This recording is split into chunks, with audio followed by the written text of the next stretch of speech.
All right, welcome back, everybody. It's me, Burrito. We're back here on Bespin. Last time we started the Rebel Bespin plot line, and we are now partway through it, not quite halfway. We've completed Act 1, and we've been working through Act 2. We're in the progress of getting some equipment we'll need to shut down some generators or something.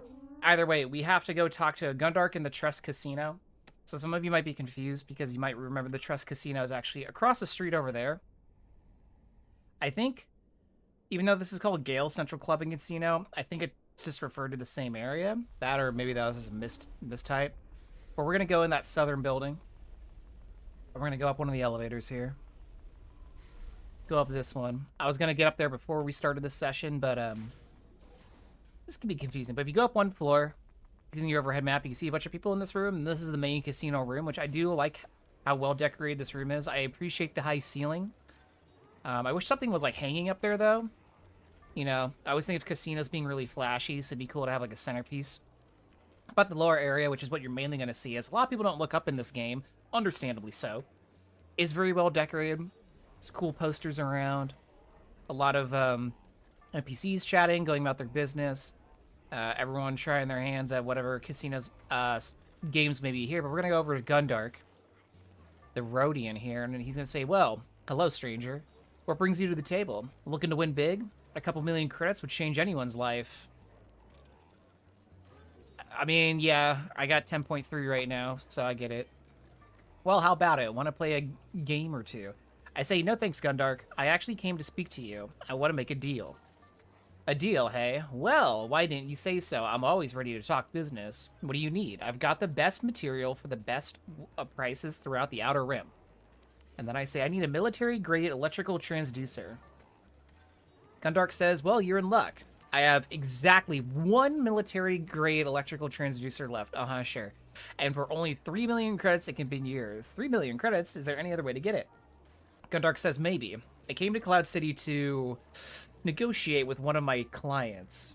If you can persuade him to deliver the material to me, I will give you the transducer. His name is Kenoran Vale. Kenoran was injured by an explosion earlier and is currently recovering in a nearby medical center. And I say, got it. I'll be back once I persuaded Vale to give you your shipment. Gundark says, I'll be here gambling ludicrous amounts of money until then. So we gotta go back up to the medical center, and I think it was that room that we couldn't enter earlier where we saw someone face planted on the ground. So let's head back that way. One thing I want to note is I did take my my own advice, and I got a different entertainer buff today. It's still much of the same, being glancing blow, energy, and kinetic armor protection, but I swapped out the 7% crit chance for 150 extra con, which if we go over to my skill mods, which I don't even have all my buffs on right now, I can still see that my critical chance still is 38.6%, which is pretty good considering that we get 50% added to my core for AoEs as an officer due to my skill tree. So those have a base math 88.64%. And then once I put on the rest of my buffs, that'll go up a little bit. The Ewok Festival of Love is still going on, so I got those Ewok buffs, which are giving me movement speed, which isn't really doing much for me right now since I got Akragamon. XP, which I don't really need. So you might ask, why do you have the movement one anyways? Well, sometimes I'll be swapping the Akragamon for Breath of Heaven for a little bit more defense, so then the little bit of extra movement will help. And then the other one giving us damage output and action cost reduction by 4% and 2% respectively. All right, so we're arriving at the medical center to find Vale. So let's go speak with him. And I believe he was in that room that we couldn't go in, right? This one? Oh, no. Somebody else. Never mind. Ah, doctor. Good to finally meet you. The droids told me you would be stopping by. If you could administer my treatment quickly, I'll be on my way. I'm not your doctor with a capital D. Oh, I see. Sorry about that. But hang on. If you're not my doctor, who are you? And what do you want? I need to talk to you about Gundark's shipment. Let me guess. He's uppity about the fact that I haven't delivered it yet. Yeah, well, it's not my fault. My major domo, the one in charge of handling the shipment, was killed recently by a rival gang. Thankfully, we still have the shipment, but the gang stole the data card that opens it. If you try to open the shipment without the data card, the whole thing explodes. That's quite the security. Seems more like a liability. I say, surely you have a backup data card somewhere. You would think so, wouldn't you? But no, my major domo only had the one, the hut-kissing nerf herder. The man was an idiot. I guess that's why he got himself killed. So then I say, so where's the data card now? And Vale says, a big, ugly Trandoshan named Skiskesk has got it. Knowing that pea-brained lug, he didn't even notice the explosion. He's probably still hanging around at the spaceport waiting for me to show up. I say, all right, looks like I'm off to the spaceport to talk to Skiskesk. Skiskesk? Vale says, as much as I would very much like to see the Trandoshan dead, don't kill him. I don't need his low-life friends hunting me down for revenge. I have enough on my plate at the moment as it is. So I say, you got it. He says, then I'll see you when you've got the data card. So we have to head to the... Yep, right over there to the spaceport. I'm actually going to go around to the landing pad, and we're going to use that just to travel over there really quickly. So let's do that. Here is the Trandoshan. They say, are you Kenoran Vale? This one has been waiting for you for some time now. I say, I'm not Vale, but I'm here on his behalf. Do you have the data card? Vale needs it back. Yes, this one has the data card, but this one will not give it to you unless there is something in it for him. Trandoshan speak third person? Whatever. I say, figures. What do you want then? This one stole the data card to sell it to the shipment it grants access to for many millions of credits. This one unfortunately owes a large sum of money to angry peoples. If this one is... All right, I'm done. If this one is to give the data card back, this one wants you to go to angry people and persuade them to wipe away the debt. And I say, who do you owe the credits to? And how am I supposed to get them to forgive the debt? This one owes the credits to a woman named Olaya. She is a representative of the Black Sun. This one does not care how to get Olaya to wipe away the debt. This one believes you will find a way, or else you do not get your precious data card back. Yet another person I have to talk to. Brilliant. Olaya... Where is she? Okay. Olaya is in the lobby of the Yarth Bespin Hotel. She has been staying there for some time, but is leaving Cloud City soon. Speak with her before she leaves, and you lose your only chance to get your data card back. This one will wait here until you return. We're here at the Yarth Hotel, which... This one, while having a high ceiling, got some other decorations on it. And you get a little bit... You get these cool hanging lights, which I really like. Oh, hey, the elevator's moving.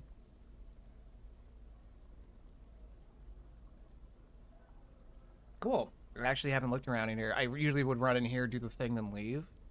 Also, I like the signs have little tiny beds with people tucked in them. It's very cute. Yeah, this is a cool area. Just curious what's in it really fast. Wait, can I use this terminal? Oh. Oh, wow. There's a lot more in here. I've never come up here. The Rebel quest line, at the least, does not have you going anywhere in here. So I was like, oh, I didn't know that went up there. Either way, here is Olaya, the Black Sun representative, saying, do I know you? And I say, no, but... Then she says, then I have no desire to speak with you. Goodbye. I say, hold on. I'm here on the Trandoshan's behalf. Do you have the credits he owes? No, but I want to work out a deal regarding their debt. Several of the Black Sun's top operatives are being held by the Bespin Wingguard. These operatives are being held without cause, and the Black Sun takes great offense at this. I was sent to negotiate their immediate release on behalf of the Black Sun. If you arrange their return to me, the Black Sun will forget all about Skiskek's little debt. Okay, I will do my best to persuade Mykar. You will find Mykar in Administrator Calrissian's tower. They never mentioned who to talk to, so that was kind of random that I knew who we had to go talk to, especially since we've never seen this NPC, but whatever. Space New Yorkers? Yeah, right. It is a pretty good looking spot. There's areas of Bespin where, you know, feels maybe a little bit empty, but then you get areas like this that are really well decorated. We're going to have to follow the roads to get around to the Administrator's building, which does have a shuttle port in it. Oh, hey, you know what? We might be able to use this landing pad, actually. Let's try that. I guess theoretically I could register my other ITVs, like my Haas Snow Speeder and Corellian Freighter, to these landing pads and use that to get around Bespin a bit faster for these quests. Well, hindsight's 2020 on that one. Oh, we're up here. Panoramic Vista 5. I didn't realize the shuttle port was up here. Hey, if you don't like vertigo or high places, maybe not the spot for you. Just don't look down, all right? All right, so here's a large sculpture, which I think you could add to a sculpture collection. Let's try. No, it doesn't. I don't give a shit about it. Cool. All right, we gotta go up here. How do I get up there? I might have to run around, or maybe it's over here? It's over here. No, it's above me. Well, I found the astromech closet with some armor pieces. Let's grab those.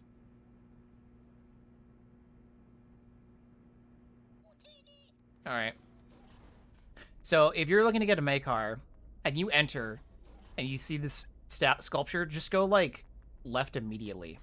And then you go up these stairs. That's how you get to them.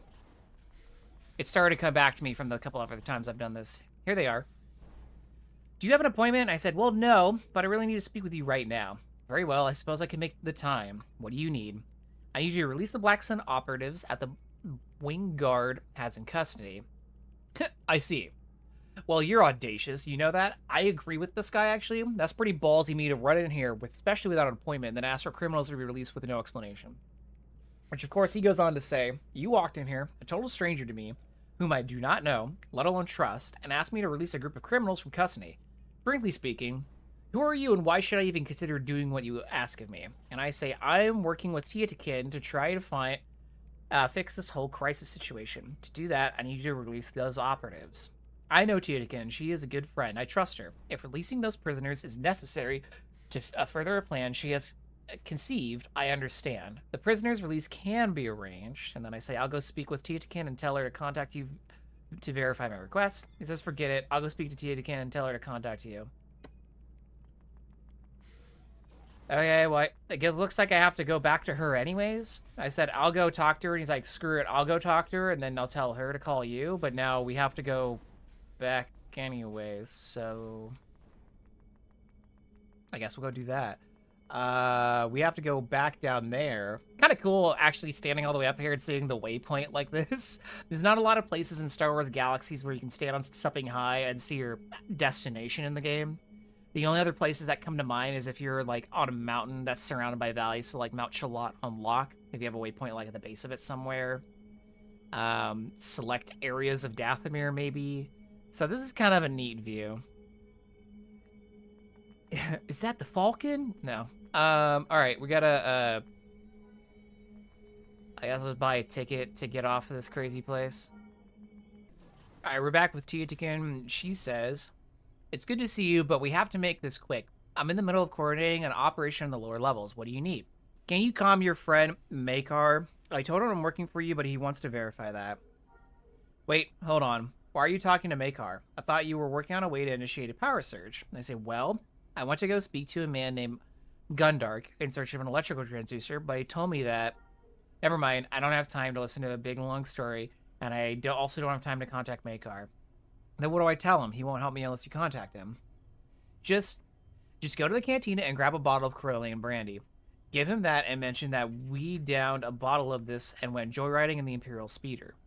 That'll prove that you're working for me and that you can be trusted. You stole an Imperial Speeder? Just get going already. Okay, we gotta go grab a bottle of brandy from the Legends Club Cantina, so let's go do that. So here we're at the bartending droid inside the cantina. Yes, honored patron, how may I help you? I need a bottle of Corellian brandy. I am sorry, the last bottle of Corellian brandy was just sold to that man over there. I would advise you speak with him. Perhaps he can be persuaded to relinquish the bottle. I say, of course. Please excuse me, I have tables to attend. Okay, so we gotta go over and talk to this Wookiee who's a drunken patron, apparently. And they say, well, howdy, Hiccup. Grab some seat, stranger. I'll pour you a Hiccup a drink. Actually, I was hoping that you give me that whole bottle instead. But, Hiccup, this is mine. He appears very confused. What if I give you something in exchange for the bottle? He smiles broadly in a drunken stupor. How about Hiccup? How about you tell me a family joke, a funny joke, and I'll give you the bottle, my Hiccup. So I have 3 options. All right, so there's this Ewok walking down the sidewalk, or deal. A Jedi, a clone trooper, and a Night Sister walk into a bar. Or I say, sure. What do you get? What do you get? A Toydarian, mix a Toydarian with a Twi'lek. I'm gonna go for the Ewok one because it's Ewok Crystal Love right now. And then what happens is, despite the fact that you haven't even finished your joke, the man erupts in drunken laughter, and he says, ha ha ha ha, Hiccup. That's a good one. Here you go, buddy. Take it. You earned it, Hiccup, and hands you the bottle. So I said, thanks, and take the bottle. It says, the second the bottle of the Corellian brand leaves his fingers, the man slumps to the table and immediately falls asleep. And then it says, now that you've got the bottle of brandy, you should deliver it to Makar right away. Okay, back to, the administrator building. All right, back with Makar. He says, you're back, but I haven't heard from Titakin. Why is that? Titakin's a little busy coordinating everything to contact you at the moment, but she told me that this bottle of Corellian brandy and mentioning that time we downed a bottle of the stuff and went joyriding in that Imperial speeder would prove that. He says, yes, thank you. No need to go into further detail about that. Unfortunate night. When this crisis is over, I'm going to kill Titakin for even mentioning that little adventure to you. How embarrassing. Anyway, you should inform Miss Oloya that her people are being released, since I assume she was the one who sent you here, and I say she was, and I will tell her right away. See you around. Says goodbye. Back to the Yarth Hotel. And I realize that the Yarth Hotel has this sign out here, also with the beds. Just real big. But we are back here, so let's speak to our Black Sun contact, which I feel weird doing this considering they tried to kill us earlier, but bygones be bygones, I suppose. She says, I just received word that the Black Sun's operatives have been released from custody and are on their way here. Well done. I've done my part, now you need to upload your end of the bargain. She says, indeed, the Black Sun is nothing if not honorable. Skiskek's debt has already been waived, and I'll say that's all I need to know. Goodbye. Farewell. Alright, back to the Trandoshan at the starport. Alright, back with our new Trandoshan friend. They say, have you managed to persuade Olaya to forgive this one's debts? I say, yes, it took a lot of legwork, but I managed it. This one is pleased. You have done well, stranger. Here's the data card as promised. You may give it to Kanaran Vale. That's the plan. This one will stay here and watch the ships fly. It is soothing. Farewell. I thought there was an N in that for some reason. Alright, back with Vale. You got the data card? Yes. You have no idea how much work it took to get it, but yes, I have the data card. Great, hand it over. And the data card. Kanoran takes the data card and examines it. Seems to be intact and undamaged. Looks good. I'll give this to my new Major Domo and have him deliver the shipment to Gundark right away. And I say, maybe tell this new Major Domo of yours to make backups of any important data cards. Vale says, for sure. Thanks for your help. Be seeing you. Probably not, but back to Gundark we go. It always feels weird being like, let's go do Bespin and buffing up, and it's been over half an hour, and I still haven't, like, done any combat. It's just been driving around. Well, it's been almost half an hour. Back with Gundark. Sorry, I had to pause, because this pink color made me think that I was looking at a missing texture, like, Source Engine style. So I was like, wait a second, what? That was not the case, though. Either way, it was Gundark. You've done well. My people just informed me that Kanoran Vale's shipment has been delivered. Excellent work. Simply excellent. You have upheld your end of our deal, and I will now uphold my end. Here's the transducer you need. I had one of my men bring it to me while you were out and about. And I say, so much for much trouble for such a tiny thing. Yes, it is a little underwhelming, isn't it? Oh well, I'm sure it will serve you well. And I say, I sure hope so. Gundark says, please come back. Should you need anything else, I'm always happy to do business. And then we get contacted by the rebel engineer Marina, who says, there's only one last thing we need, a remote detonator. And I think Gantron Dat, your Ugnaught friend, might be able to help us acquire one. Talk to him and see if he can point us in the right direction. Okay, we gotta go all the way back to the mining sector now. So, let's go. This is one of the reasons why I like breaking this up and not doing this all at once. Just so much back and forth. It's starting to come back to me now. I'm like, oh, right. We gotta, like, go back to these instances a lot, huh? I think there's a landing. Yeah, there's a landing pad over here we can use to at least go to the industrial spaceport. Oh, yeah, right there. All right, we're here with Gantrin, though, and he says, hello again, tall friend. Can Gantrin be helping you again? I said, hi, Gantrin, yes. Um, I could, in fact, use your help. How can Gantrin be helping? Do you have any idea where I can find a remote detonator? Yes, yes. Gantrin knows. Gantrin and the other Ugnaughts use them occasionally, but Gantrin and Ugnaughts use them not for explosives detonating. We use to trigger release of cleanings chemicals from far away. Chemicals toxic to organics, corrosive to droids. No one able to get close to start cleaning process. So we use the detonator to trigger cleaning process. God, what do you have to clean? Jeez. Do you have any detonators spare? Gantrin not have any detonators to spare. Sorry. But Gantrin do know where you can get one. Transport ship recently arrived at Cloud City. Ship belonged to Baobab Merchant Fleet. Owner of fleet, Mungo Baobab, has big mining operation. He very rich. Ships have lots of supplies. Maybe you sneak aboard and take detonator from cargo hold of ship? I say, good idea, Gantrin. Thanks for your help. I'll go do some robbery. Instead of, parlaying or doing another deed. I guess my character was like, all right, after the last one, we're like, shaking hands and running around the city. I'm just going to go yoink it. Gantrin did say, though, Gantrin happy to help. Good luck finding your detonator. Gantrin will be here if you're needing anything else. When we're here at the industrial starport, we get a message that says, the vessel that the Gantrin Dat told you about is Baobab's merchant vessel. The door is locked up by several security protocols, however, you should be able to access the ship's data from the starport terminal around the ship. Go there and access the merchant vessel. Okay, I think this is the one. Yeah, I went to hit this erroneously earlier, but...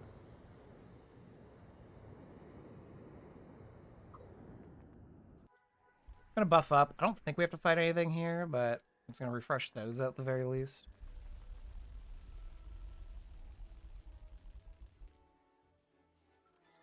After interacting with this locker, it says you open the locker and, thankfully, find a remote detonator contained within. Unfortunately, it seems that the detonator's matrix is protected with some impressive security encryption. You need to contact Marina about this, but before you leave, it would be best to wipe the security systems and get rid of any evidence of your intrusion. Okay, let's do that. Hacking in. My hacker voice is on. Okay, we delete that. Now I gotta go back into the industrial sector to speak with Marina. But either way, we're back with Marina. She says, hello again, it's good to see you. I take it by the fact that you're here, that you and Gantrin Dat managed to find a remote detonator. I say, yes, we have managed to track one down, but I need your help to break its encryption. She says, I see, can I see the detonator? And we hand it to her. In brackets, this is Marina spends several minutes examining the detonator and attempting to fiddle with the settings. Eventually, she turns back to you. Marina says, I have good news and bad news. The bad news is that there is no way we can break the encryption ourselves, not with the equipment we have available to us. And then I say, and the good news? The good news is that I think we can get around the detonator's encryption with a bit of mechanical trickery. The only problem is that it's going to be a little finicky. And I say, how so? Marina says, I believe that if we are able to change the detonator's circuitry with the specific amount of power, we can trigger its reset protocol and reset it to its factory standards. If that is true, we can bypass the detonator's encryption and program it as we see fit. Marina, I then would say to her, good plan. Do we need anything from the fancy to make this work? Get 180,000 credits, and Marina says, thankfully, I already have everything we need. All the equipment needed is over at my workbench. Just connect the detonator to the electrical microamp generator. A charge of exactly 4,000 microamps should be sufficient. Does this sound familiar, everybody? It should, because this is puzzle number 2. In order to reset the detonator that's factory specification, the electrical map would be exactly 4,000. Unfortunately, the EMG is somewhat old, and its primary node is only able to generate a charge of 3,000 microamps. I say that's not good. The EMG's secondary node, the node used to deliver the charge to the device it is connected to, can charge and hold up to 5,000 microamps. So you realize that with some finagling, you may be able to find a way to deliver a charge of 4,000. So I say, okay, let's examine more carefully. The first node is the primary node. It can generate 3,000 and can store up to that amount. Like a node is the secondary node. It can generate 5,000, store up to that amount. That's simple and easy. At any point, the micrograms can be transferred freely between the two nodes, provided the node and the charge is being transferred to is not already at its capacity. Unfortunately, neither node can generate a partial charge. If the node is to be charged, it must be charged to its maximum capacity. So I say light, slightly less simple. Okay, you all know how this works. It's basically like the first one we did. I think it's exactly the same, right? I just did this yesterday. So I feel like it is. Here's the question though. Do I remember what I did? There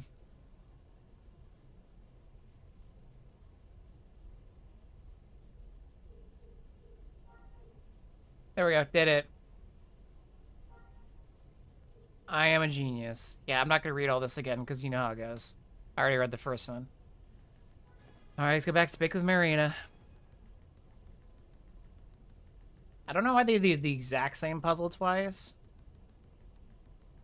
Like, if they changed the values of the second one, fine, but it was the same thing. But either way, here's Marina. Have you managed to reset the day? Yeah, it took a little bit of work, but I managed in the end. She says, excellent work. Well done. If you give me the city schematics you require, the electrical transducer and the detonator, I will use the schematics to determine which generator complex powers the Wingguard HQ and link the detonator to the transducer. I do that. Marina examines the electrical schematics you require, and with Gantron's DAT's help, she flicks back and forth between the readouts and diagrams for some time, muttering as she does so. All the while, she programs the detonator with her spare hand and with the alacrity born of years of expertise. After 7 minutes, she speaks. I found it. The generator that powers the Wingguard headquarters? Actually, the HQ building is powered by an entire complex of generators. The complex is located here in this building. She indicates a building on a holo map. If you can get inside and attach the transducer to the primary generator, we can activate the electrical pulse at our leisure. Alright, I'll head to the generator complex right away. She says, good luck. We get 190,000 credits for playing around the puzzle, and we have the detonator. Cool. So this is the next instance. You can see we have an hour to do this, so we gotta hustle. So let's run over there. We are at the generator complex. We get a message saying, upon reaching the generator complex, your comlink chimes with a message from Marina. You fish it out your comlink and answer it. She says, be very careful in there, Marina warns. The entire facility is in lockdown. It's likely that the Imperial saboteurs have caused significant damage to the complex, and they've likely dumped the guards inside too. Do what you must to reach the primary generator and affix the transducer to it. Be warned, I'm reading a life support failure in the complex itself. Once you're inside, you'll have an hour before the oxygen levels reach a critical low, and you'll be forced to leave. Good luck. Okay. I don't know why this first part had a timer. So we had a 60-minute timer to get here, and then I went away. And then once we go in, there will be an instance timer of the normal hour. But I don't know why there was a timer to get here. Either way, my buffs are still rolling. It's been 47 minutes since I actually started this adventure. So let's get them. So we're inside the generator complex, which is an instance zone with 2 areas. We're going to start by going into the mess hall because we need to find the mess hall key. Actually, if I go back here. Here's the timer. It's on the other quest, which says access to generator room. And we have to go to armory, control, storage, medical, office, mess hall. So that timer continues. It gave us a second mission on top of it. There we go. I was like, wait a second. I have a second waypoint in here. All right, so here we are in the mess hall. We have to find the key, which we can see since we have object item names on. It's over here on the right side. So we're going to try and minimize combat as we don't really need to fight a bunch of things in here, but I'm not going to use all my big AoEs, but I'm going to throw out some grenades, which brings all the boys to the yard. Damn right. All right, they all want to fight me now, so I'm just going to AoE. Screw it. This is an area where it's definitely soloable. I don't think it's the most difficult area. Just be careful, like some of the other areas we've been in. Having a friend, though, is helpful, as we will have some tough fight to do, but we picked up the first key card that says, you found a key card that will allow you entry to the mess hall. Cool. Also, there are collection items spread throughout this instance, like this box of CCT protector armor pieces, so let's grab that. SWG, not Domino's. What do you mean, not Domino's?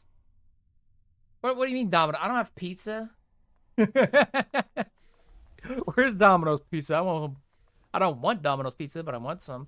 Oh, hey, someone's in here with me. Oh, they cloned. I'm just gonna wave. Bye. All right, we're gonna use this door panel.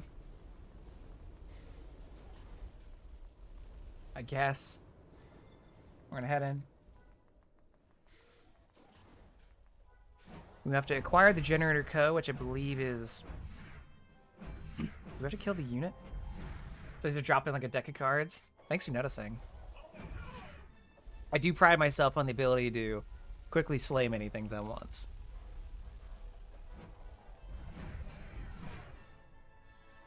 Gotta fold him though. Do I have to kill the unit? I think I have to kill this. I think I have to kill this guy. Level 90. He does not have enough health to where I feel like I need to check that health bar, considering he just melted. I didn't even use my AoEs on him. Yep, he gave us the key card. Unit 2798 was the droid assigned to eliminate Overseer Ichi. That's very strange, because my smuggler's name is Rishi with an R in front of that. With the droid destroyed, you pluck the dead Overseer's code from its chassis. Now you just need to find the other two Overseer's codes and find a way into the generator room.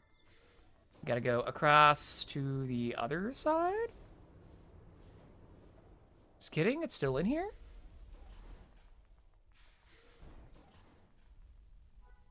Oh, I think I just saw it. Yeah, it was right here.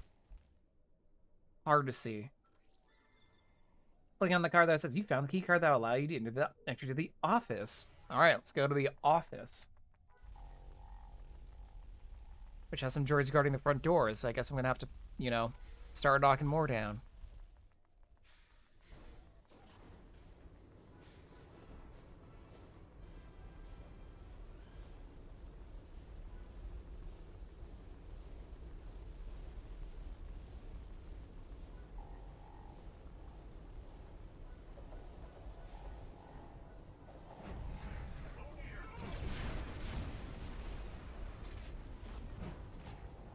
All right, got him. All right, let's click this door panel, head inside. We have to kill unit 98661.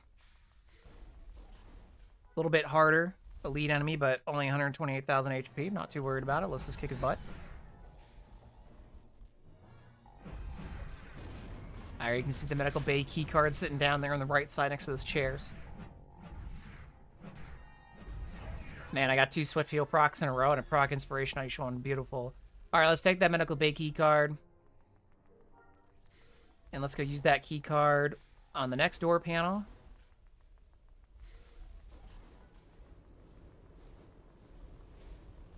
I forgot that this instance worked like the other instances we've been in. I thought it was individual to, like, your group.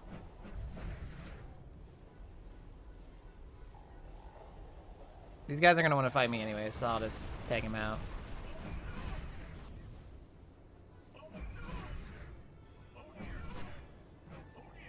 I like the oh no, oh no, oh no, oh dear. Very good. All right, let's open this room door panel. Let's go into the storage bay.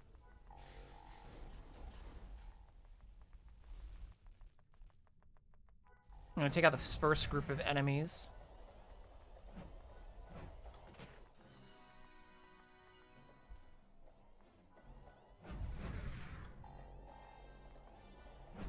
Just because I don't know if there's a tough droid in here. Oh, no, there's not. I could have pulled all these guys at the same time.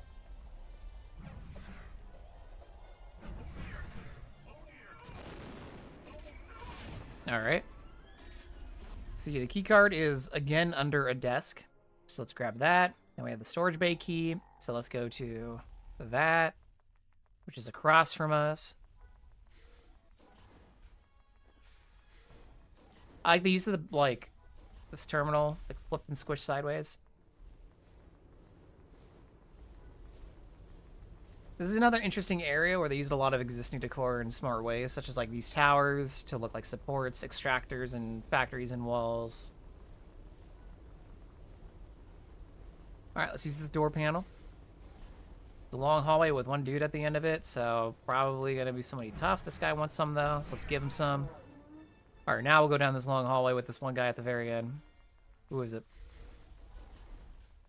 Unit Quad 7. A little bit weaker than one of the previous units. Get out of here.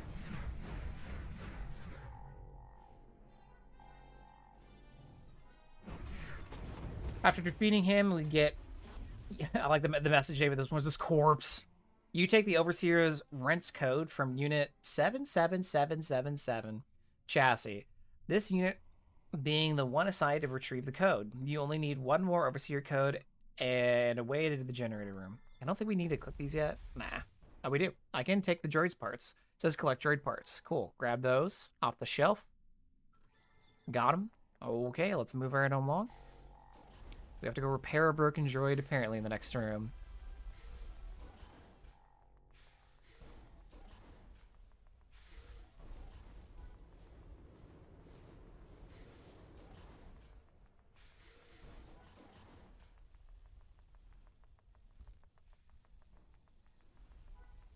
Here's that broken droid. Let's click on him.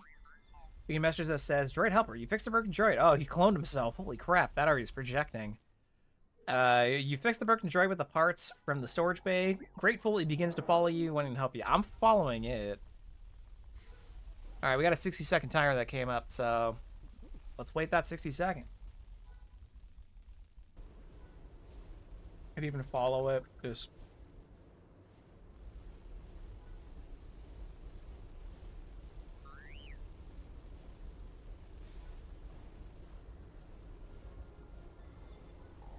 Droid hack. Your droid friend beeps happily as it slices into the control room panel. A few seconds later, the door swings open. He didn't quite make it to the door yet, but okay. I think I have to go this way, right? I go in here? No, I have to go this way.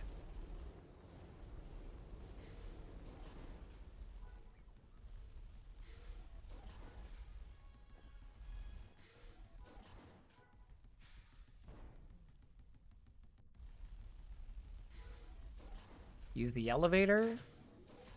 Yep, that's right. There we go. Here's the control room panel. Some cool screens again. Like,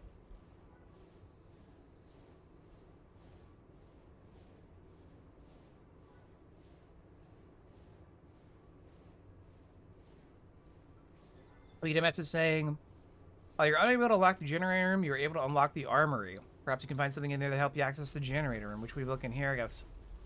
There's the generator room. Like the wind turbines slammed against the wall sideways. Alright, let's take that elevator back down and go to the armory. Maybe we can get some high explosives or some plastiques. I don't know.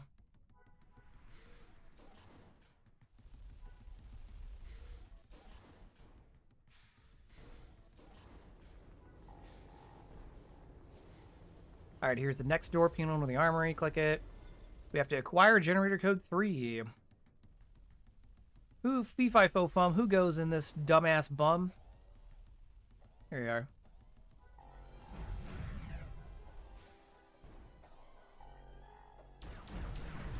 Ruh-roh, I pissed off some droids.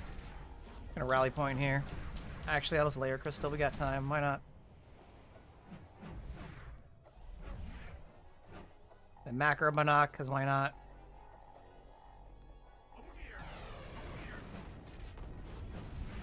I'm just ignoring the other droids, focusing on this unit. Alright, we good. Behind this unit, by the way, we have this Guavian Death Gang armor, so let's grab that. The message says, Corpse, Unit 4651 drops Overseer Mort's access code as it tumbles over. With all the codes in your possession, you only need to find a way into the generator room. You can also grab these Death Trooper pieces. Apparently I moved. Apparently I'm gonna burn in hell.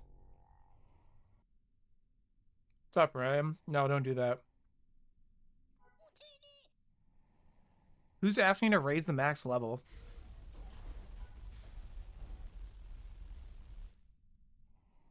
Alright, so here are the breaching charges. Let's grab those. You take a handful of micro charges from the armory locker.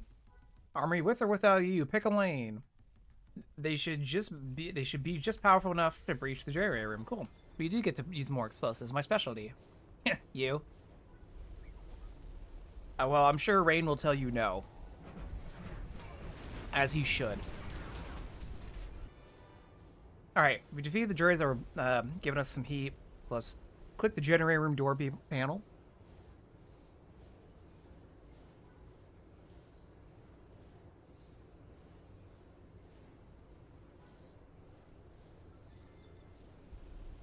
You attach the micro charges to the generator door, and when later they detonate and the door swings open. They're very quiet explosives, apparently. We're now in the generator room. So we can fix the generator now. Gonna run straight across. Click generator power access. This is where we use the little tool we got earlier from Gundart, I think. And it says, you power up the generator with an overseer's codes. Within moments of the complex is back to life. Back to life. We get 200,000 credits and Marina contacts us saying, you've done it. Amazing work. With the transducer affixed to the generator, we can activate the power surge and get you into the Wingguard headquarters. Meet Teotihuacan inside the building. And we've completed Rebel Story Act 2, and for a reward, we get 3 schematics. We get the schematic for the Wingguard hat. I also get the schematic for the Wingguard jacket. And the Wingguard pants, which these can have their colors adjusted slightly. You'll still have the blue, but for the Wingguard hat, they could have attached. It has like hair attached to it, so you can change the color of the hair. For the pants, you can change the color of the blaster holster. I think you can like do white or black, basically. And I don't remember if the jacket has any color customization. But yeah, they're fun items, especially if you're trying to like, you know, get a Bespin aesthetic going. Or just like even craft them and put them on one of your vendors. Have your vendors look like wing guards or something. It's a good idea. I'm sure someone's already done it. All right, we're at the Wingguard headquarters. So this is the instance I was referring to earlier where you'll have to done the quest to get in, I believe. Excuse me. I don't think you could just go in. But we get contacted. As you reach the Wingguard headquarters, you take out your comm link and comm Marina. She says, you've reached the headquarters. Very good, Marina says. I just heard from Teotihuacan. She's in position at the rear entrance to the building and will rendezvous with you inside. Work with her to reach the top floor and deactivate the isolation protocol. Okay. We're gonna use the remote detonator inventory. Now, boom. You trigger the remote detonator and you hear the resounding zap of electricity discharging from within the HQ building. And then we're gonna click on this and we can pick an instance. 5. So again, we had to do all this to get in the Wingguard HQ because there's chaos in here. So we're going in to sort out the chaos. I did refresh my medic bus because they had less than an hour, and I know we're going to be in here for a little while. So I just want to be sure. If you have to die, you will clone here, all the way back at the entrance. But now that we're inside, we can find Teotihuacan and speak with her. She says, well, the plan works. Surprisingly, here we are, to HQ, safe and sound. And I say, ah, yes, I've locked inside a building with an army of rogue, crazy droids. I very much feel safe and sound. Oh, har, your jokes are hilarious. And if you want to live to tell them another day, we need to get to work quickly. I say, okay. I say, right, what's the plan?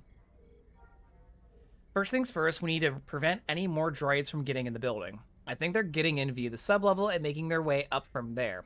On my way here, I heard a bunch of them climbing up to the upper layers through the turbolift shafts. And I say, it sounds like they have the right idea. Why don't we just do the same and climb our way up? Unfortunately, the turbolift shafts are hermetically sealed. They're airtight and highly pressurized. Droids don't need to breathe, and their chassis can withstand the pressure, so they can survive inside just fine. But any humanoid that enters the shaft will be crushed by the intense atmospheric pressure in a heartbeat. I say, I don't feel like being squished today, so what do we do? Like I said, first step is to stop any more droids from getting into the building. If you can get down to the sub-level and plug up whatever hole the droids are using to get inside, that will go a long way in helping regain control of the building. And I say, all right, I'll head down to the sub-level and see what I can. Or do what I can. And she says, before you go, there's one other thing you should know. The turbolift won't be able to take you anywhere to any of the upper levels yet, only to the sub-level. When the isolation protocol went into effect, the building's lockdown protocol would have been activated too. That lockdown protocol prevents travel between restricted floors without the appropriate authorization code. So I say, who holds the code? Each level has its own unique authorization code, and each level is overseen by a Wingguard overseer. These overseers hold the authorization codes that allow travel to their level, from their level to its adjacent levels. Once you're done in the sub-level, you'll need to track down Overseer Hask, the guy in charge of this floor, and convince him to give you his code that'll allow you to reach the second floor. And once I've reached the second floor, rinse and repeat. Deal with any droids you find, make repairs to any damaged systems, and find the overseer in charge and grab their code. Then make your way to the third floor, do the same, and so on and so on. And exactly how many floors are there in total, including this one? 10. Oh, and the sub-level. So, technically 11, but the sub-level doesn't really count. It's a non-critical storage room, and you don't need an authorization code to get there, even during a lockdown. And I say that's probably why the saboteurs chose it as their entry point. She says you're probably right. In any case, that's all I needed to brief you on. Head down to the sub-level and get there. And get started. I'll stay here and try to get these doors open. It's a long shot, but if there's any chance we can get some reinforcements in to help us, we have to try. Bayrena and I will stay in touch via comlink and guide you however we can. And I say, wish me luck. I get the feeling you'll need it. Good luck, and may the force be with you. Okay, let's go down to the sub-level. Ryan, if you were able to add a 10th level, or 10 more levels to make 100, what would you do with those 10 levels? Alright, so what I like to do is when we come down to the sub-level, I just go counterclockwise, so I just go right from the elevator, and then I just start clicking all the things, because we have to inspect a bunch of objects, so I inspected that one, so let's get the storage unit.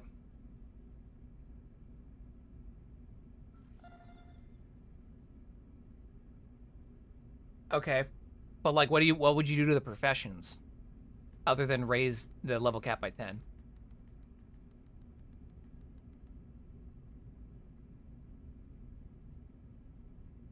There are two collection items here, looks like, a prototype and a specialist.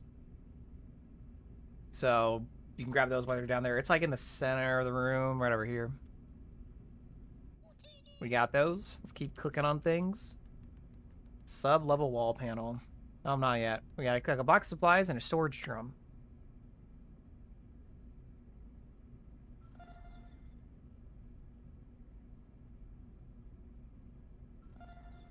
We get a message that says, in the final container you inspect, you stumble across spare bulkhead panels that could be used to patch the hole in the sub-level's wall. Head over to the breach and repair it. I think this is their breach. Cool. Well, that's convenient. I don't even have to double back. It's right here. The breach panel says, as you work on patching the broken panel, you see a group of droids charging towards the opening. Thankfully, you are able to repair the hole before they can reach you. Seemingly angry at having their passage blocked, the droids begin bashing on the panel, attempting to break their way back in. Weird, they're all fitting through this tiny hole, but alright. We get 210,000 credits for fixing the breach, and we get Tia Tickens that says, these droids will probably break through that patch job given enough time. Now that you're done there, find Overseer Hask and get his authorization code. Which we will need to go back up to the first floor, so let's just run back around that way.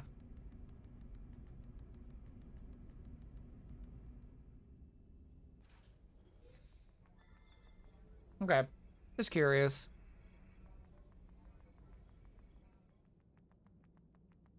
I didn't know if you had a specific, like, mechanical idea in mind.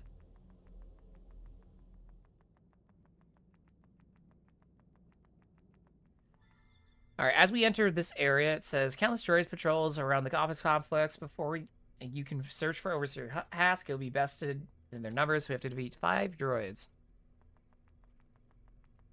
Because the main problem with this game is the facilitation of AFKing, so whatever new areas you add with the intent of being, like, the new, like, zones for, like, questing, people are just gonna AFK to the cap. Like, if you increase the level cap from 90 to 100, the first thing people are gonna do is go set up in Frosh.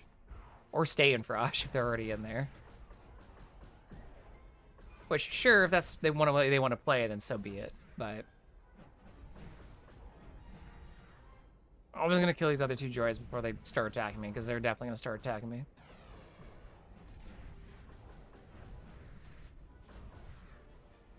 Alright, so the message you got, defeating 5 droids. With the droids dealt with, you're now free to search for the Overseer Hask. Perhaps someone nearby knows where you can be found, which, oh look, it's his assistant. It says, who are you? What do you want? I'm looking for Overseer Hask. Have you seen him? Yes, but she burst into tears. He's dead, isn't he? Yes, I heard what sounded like a fight coming from the Overseer's office. I tried to get in and help the Overseer, but the door is locked, and some of those droids saw me. I ran away and hid here. Poor Hask, he was always so nice to me. She begins crying at him. I'm sorry about the Overseer, but if you were his assistant, do you know his authorization code? She says, yes, I know the authorization code. I really shouldn't. Technically, it's against protocol. But Overseer Hask was getting on in years, and he was getting a little forgetful, so I memorized the code in case he forgot. Can you give me the code? I can, but I need your help first. Myself and most of the people hiding in these offices can't fight and need to be protected. The security turrets in the area are either malfunctioning, damaged, or have been taken offline. If you can repair or reactivate them, they should be able to keep us safe, at least for a while. If you can get to the turrets online, I'll give you oversee the Hask authorization code. I say, deal, I'll be back. Once the security turrets are working again, she says, good luck. You have no pitch for it. You just think that's someday new content you need to raise a level of gear. Max gear, level and everything. Yeah. Trouble is with specifically the SWG community and the Legends community is they always push back against raising combat stats in any way, since a lot of existing content is already trivialized by the current gear cap. A lot of people would rather see the existing content uplifted before like something like that's added, I think. But I don't speak for a loud vocal minority of people who always reach out about that. All right, so back in this room where we saw these turrets, we can activate them from here, from the security turret control console. After that, we get a message that says, the security turrets were heavily damaged during a recent skirmish. You activate their diagnostic and self-repair programs, and the turrets begin to hum and whir loudly. The loud noise will attract the attention of nearby droids. Better destroy them before they interrupt your repairs. Gotta go back to destroy more droids. Luckily, we get enough time to respawn. It's true, people will push back against any change. Yeah. You just would need somebody who's interested in, like, doing that to old content. Also, adjusting the XP curves. I really, outside of, like, leveling space, the whole, like, extra 20% from cities for experience seems like overkill. I mean, I hit 90 during NIMS theme park, which is, like, level 60 to 70 content, so the experience curve is whack. After defeating those droids, though, we get a message that says, as the last droid topples over, the security turrets were in life. Return to Hask's assistant and collect overseas Hask authorization codes from her, which we're going to get attacked by these droids again, so just defeat them, I suppose. Yeah, we were talking about it earlier in the stream, but, like, I'm surprised that so far none of the new content that's been discussed alludes to Bespin getting additional content, and Bespin was a lot of work in developing and implementing an entirely new space. So I would like to see the space continue to be filled with stuff to do. I know like a new traditional planet like Felucia would be super cool, but also like to see more reason content-wise to come to Bespin.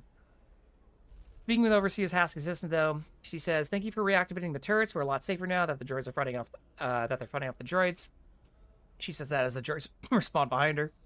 Here's Overseer Hask authorization code. You can use it to reach the next level. Thank you again. I say you're welcome. She says, "Now please help the others." All right, we can go over to the second level now. So let's go. What was that? While you want Felucia, all the stuff you're doing can be put on hold to work on Bespin. Adding side content for something you want to do. Yeah. Or even if there's like a plot line that leads into Felucia, but it starts on Bespin would be fine. There's just a lot of empty buildings. I like to see like reasons to go into some of these buildings. You know what I mean? Other than that, they're cool. They look cool. All right, let's up to the second floor. One thing that I like that you may have already noticed is this sign here changes. So you can see that we're on the second floor and that's flashing that way. If we go down once, we're back on the first floor, that's flashing. We go to the sub-level, that's flashing yellow. Nice attention to detail, so I appreciate whoever did that. As we enter the second level, we get 210,000 credits, and Tiatikin contacted us saying, "It seems like things is just crazy up on the second floor as they were down here. See if you can restore some semblance of order. Start by clearing out some of the droids in the mess hall, so let's go defeat 5 more droids in the mess hall," which looks like there's plenty of droids to fight in there.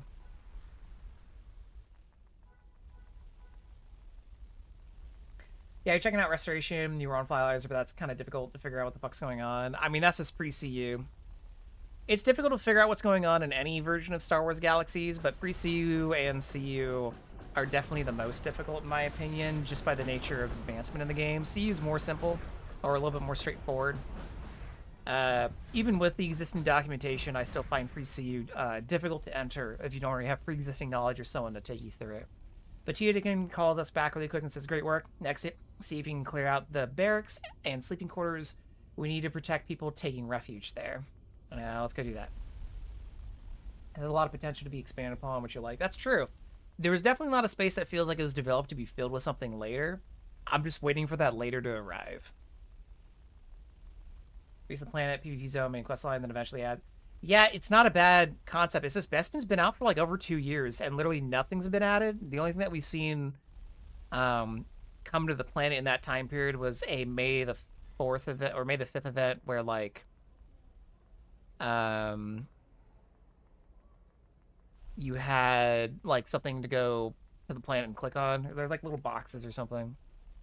And again, I know this goes back to it being a hobby, but you know, like stuff like Jedi theme park is cool, but I know it's a lot of work. And so seeing the work split between two ideas that are developed, you know, one at a time, which again, hobby, totally reasonable. Stuff takes a while. It's kind of like, it still feels weird to drop Bespin and be like, all right, we're going to go drop stuff on Yavin. You know what I mean? Thematically makes sense, narratively makes sense. It's just strange from my perspective. But again, I explained this earlier. Everybody working on the server, it's their hobby. They're going to do what they want to do. And if they want to drop Jedi stuff on Yavin 4, that's what they're going to do. All right, so after defeating those droids, though, Titakin says, well done, but before you leave the barracks, you should patch up the wounded. With any luck, they'll survive until they can be treated in a proper med base. So we just got to go around and help the guards by clicking on them. They're the only ones licking the floor right now.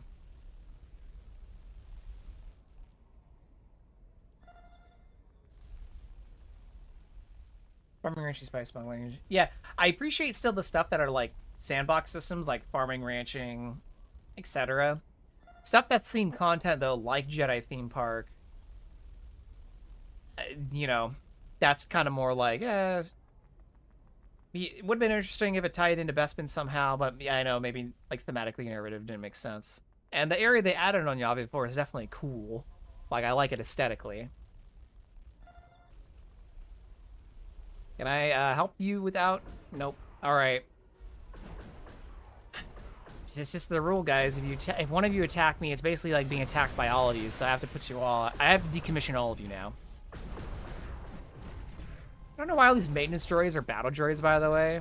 Maybe it was an economic thing. Maybe Lando was like, man, droids are expensive. Let's just recommission those separatist droids laying around the galaxy. All right, we finished helping the wounded guards, though, and Titakin contacts us and says, next up, there's an electrical junction nearby that's on the fritz from sabotage. See if you can repair it, which I think it's up here. Yeah. So let's head up this way.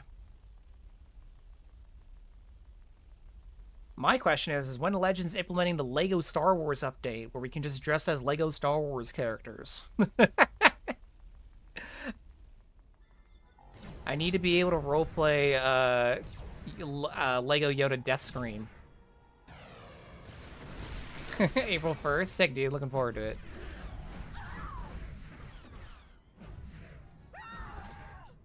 I like how I lose Wingguard faction standing for killing the hostile engineers, but whatever.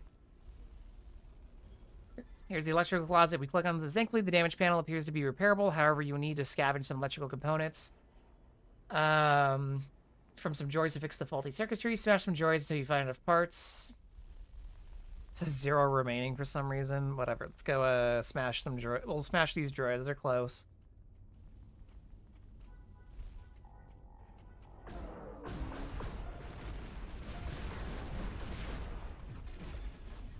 Cool. We got enough parts. Let's go back to the thing. If anyone ever gives you a release date for something as April 1st, I think it's assumed that it's a joke, but, you know, saying not actually is good, because maybe that might go over someone's head. That, or they're reading it instead of month, day, year, day, month, year, which is honestly the smarter way to read it, but that's not how we do things in the US, so. Titakin contacts us and says, nice work. The last thing to do before heading onto the floor. Next floor is to track down Overseer Locane's authorization code. See if you can break into her office. Okay. Let's go break into some offices.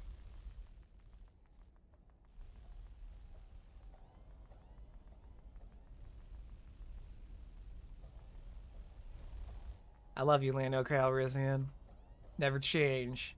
No matter what droid shenanigans you're getting yourself into.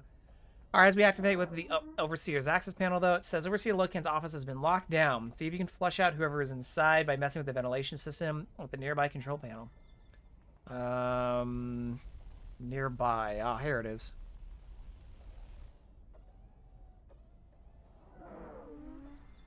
Ventilation Says, you use the ventilation control panel to cut off airflow to Overseer Locan's office. Within a few minutes, whoever's inside will be forced out and steadily increasing temperature. Head back there and wait. Okay.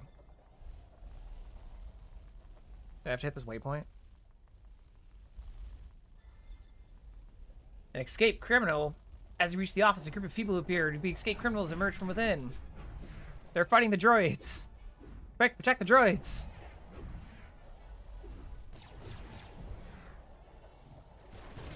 These droids are not rogue, they are normal security droids, it looks like.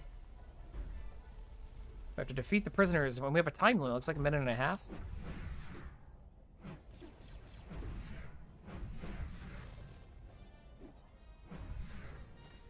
Cool. Alright, we might have to wait for the timer to run down. There's no more prisoners to defeat, so...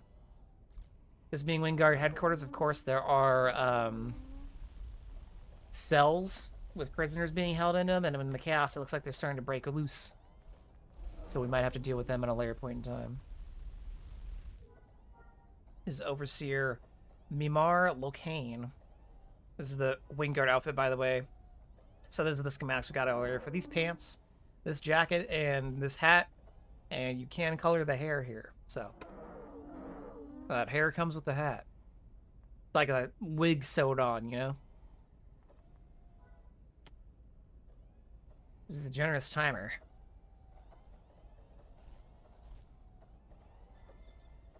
You kneel down and inspect the prisoners' corpses. Surprisingly, you find a data card with a copy of Overseer Locan's authorization code. Why would the prisoners have it? Deacon says, I think these prisoners were trying to escape. Go to the detention level 1 floor above and you and see what's going on. Oh, they probably got it out of her office. Anyone else use the elevator to go upstairs? Like these two droids are having a conversation. I wonder what they're saying. But on the upper floor, Deacon calls us again and we get 220,000 credits for getting up here. She says, we need to do what we can to prevent any more prisoners from escaping. Head to the droid bay and see what you can get. The security droid's up and running. Okay, the droid bay, right. This way? Yes.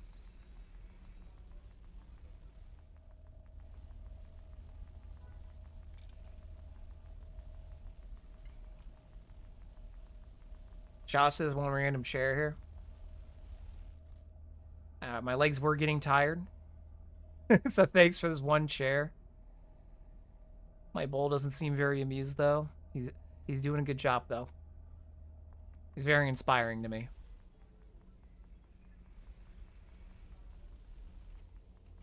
They're just gonna attack me anyway, so might as well just...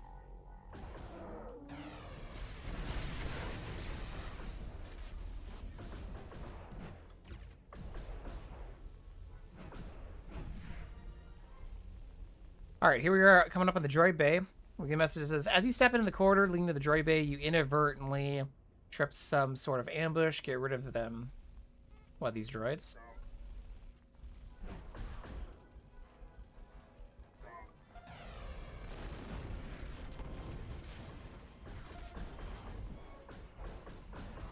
Beep, bop, bleep is what happens when I reduce their health far enough and they just stop attacking and... Okay.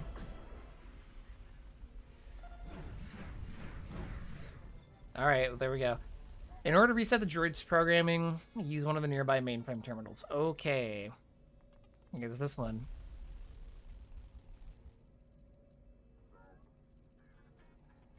These are detention security droids that seem to have been reprogrammed erroneously.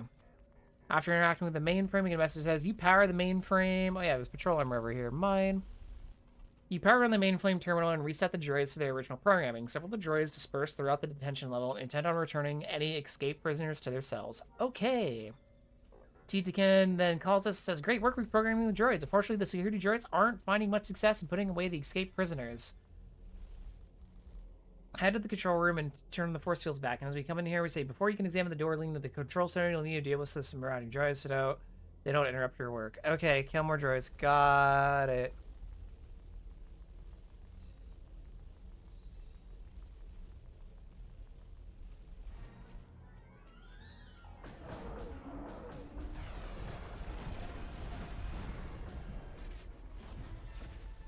Okay, now we can access the control terminal here in the detention center.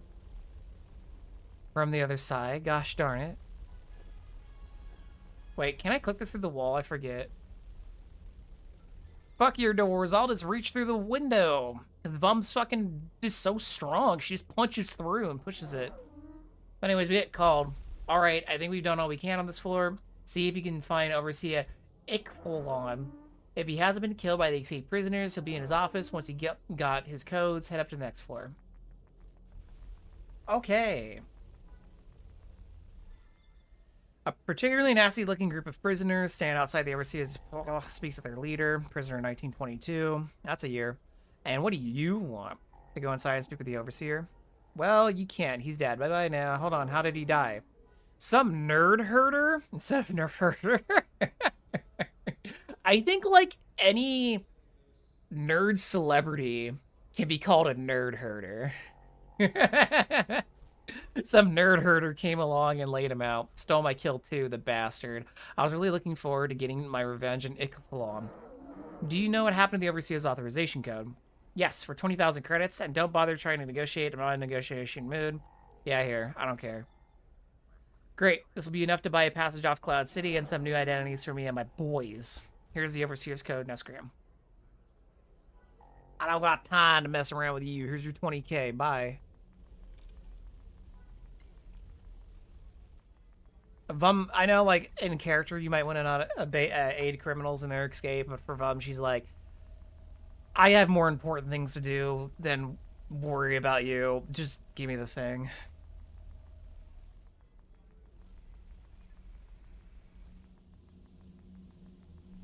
Let's go up to the next floor. Dedekin says, welcome to the medical wing. Start by gathering some med packs from the storage lockers in each and distributing them to the patients. But we got 230,000 credits for getting up here. Money.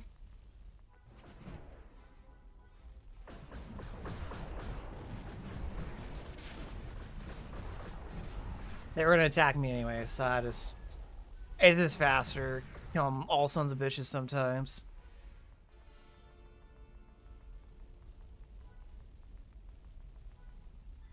Alright, as we enter the medical bay.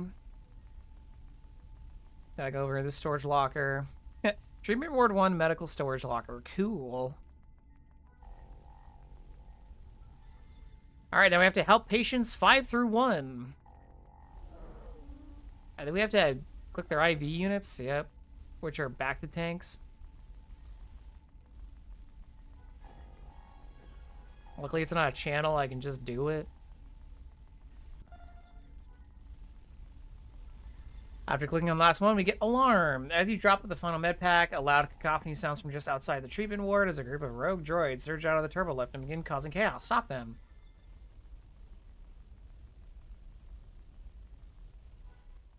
Oh. Oh, shit. I have to wait for them to respawn. Oh, yeah, they're coming back. After doing that, we get Tia taking on comm again. Says, 1 ward down, 1 to go. Grab some more med packs from the locker at the end of the ward and hand them out to patients who need them. And then more IV units, so... Same song and dance.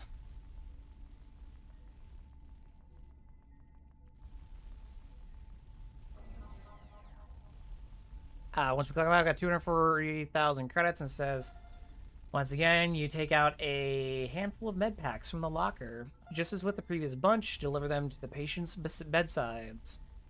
Here we go.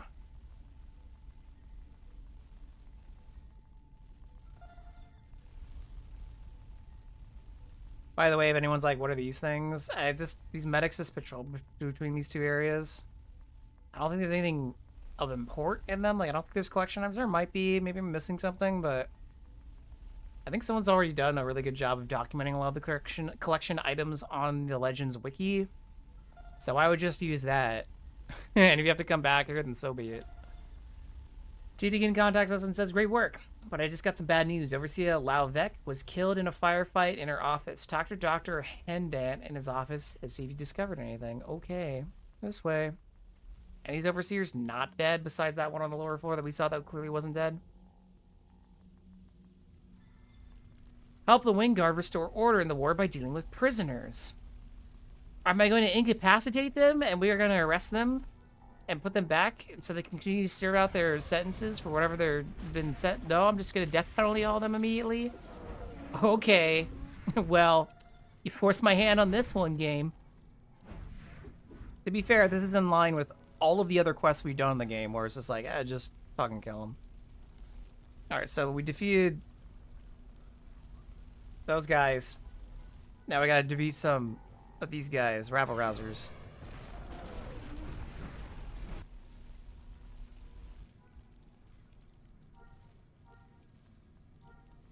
You know, it's probably a coincidence, unless there's some, like, storyline that I've yet to encounter, or maybe I missed it earlier.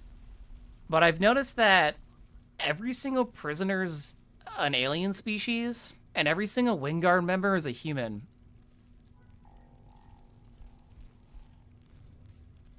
Yeah, anyway. Let's continue administering the death penalty, I suppose.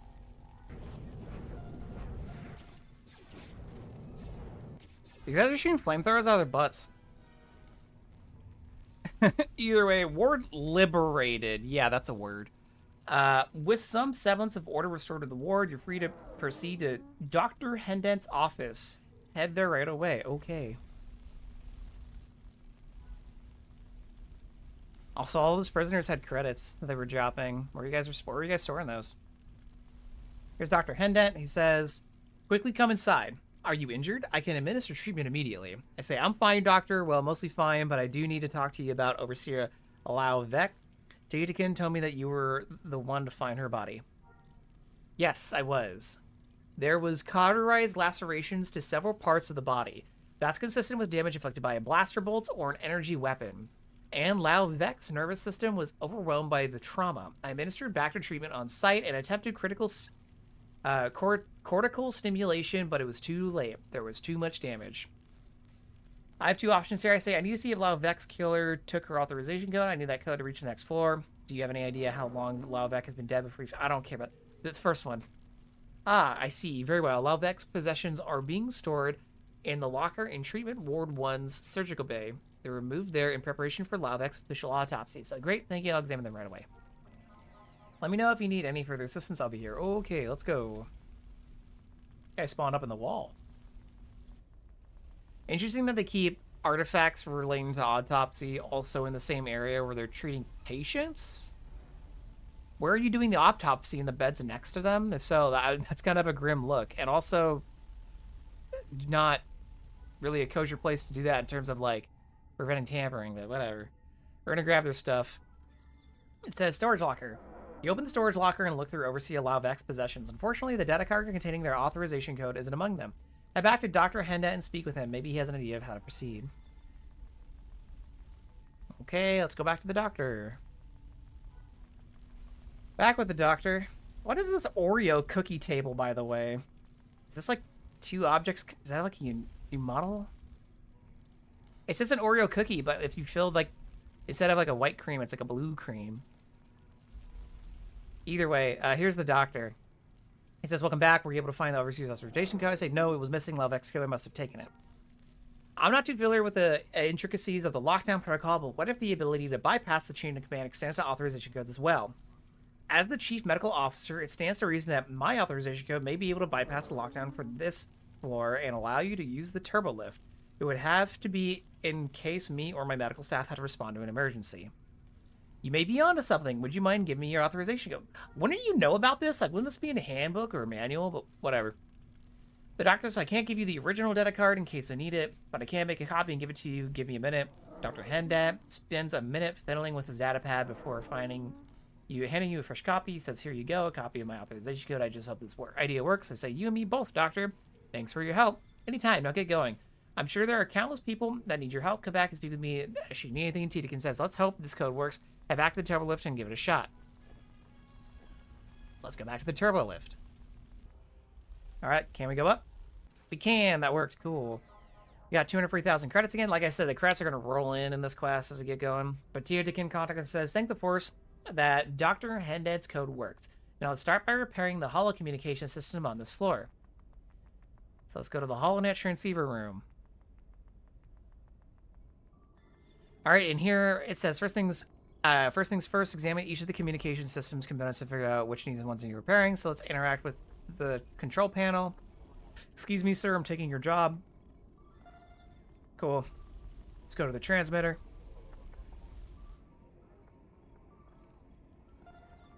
Cool. Tietikin says, interesting. There doesn't seem to be any physical damage. Maybe it's a programming issue. There should be a diagnostic data card in the nearby server room. Can I not just ask this guy?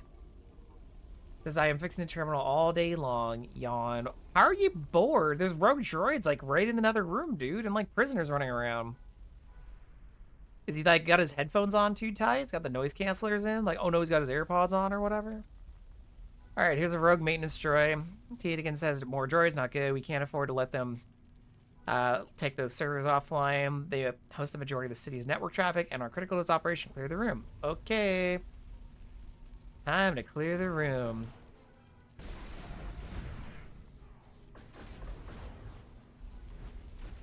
Alright, we defeat those droids and we get a message saying, now that the droids have been dealt with, collect a diagnostic card from the container at the far end of the room. Okay.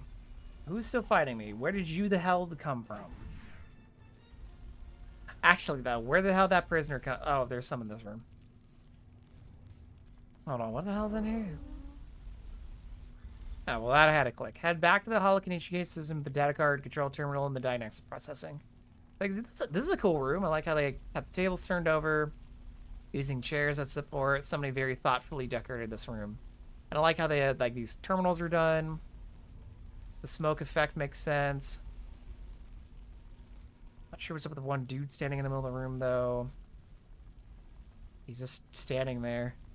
Menacingly. Why is there a Blackguard Trandoshan just standing here in the middle of this room? This is 100% the Blackguard Trandoshans for Kashyyyk / the Avatar platform. But I can't interact with him. He doesn't have a name, but he shows up in the overhead map. Why are you here? How did you get here? You're a long way from home, boy. Well, either way, we can leave this room.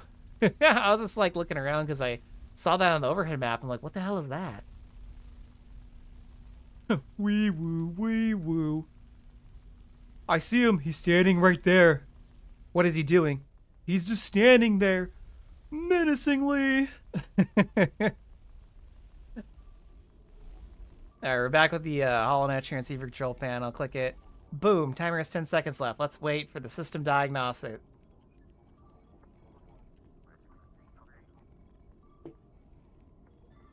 Alright. System diagnosis complete. Diagnostic results. Input pattern parameters deviate from standard operating protocols. Parameters must be reset by complete system reinitialization from primary control terminal. There's a lot of randomly capitalized words, so maybe they spell something. SDRIPP P. Surderhip. Alright, I don't think that's anything. Alright, accept that, get 250k rolling in it. Tietikin's content says, only the technicians who maintain the HoloNet transceiver know how to enact a system reinitialization. You need to escort one of them from the communications room to the primary control terminal in the control room. I think this is our guy. You need help with a system reset? Understood. If you can, like, get me to the primary control terminal, I'll, like, totally restart the system. Just keep me safe. Yes, you can do that. Favor for me, please? Sure, let's... Droids are attacking us. Help me. I don't know why I'm giving him, like, a Beach Boy voice, but whatever. These droids are smart. They're carrying out assassinations now.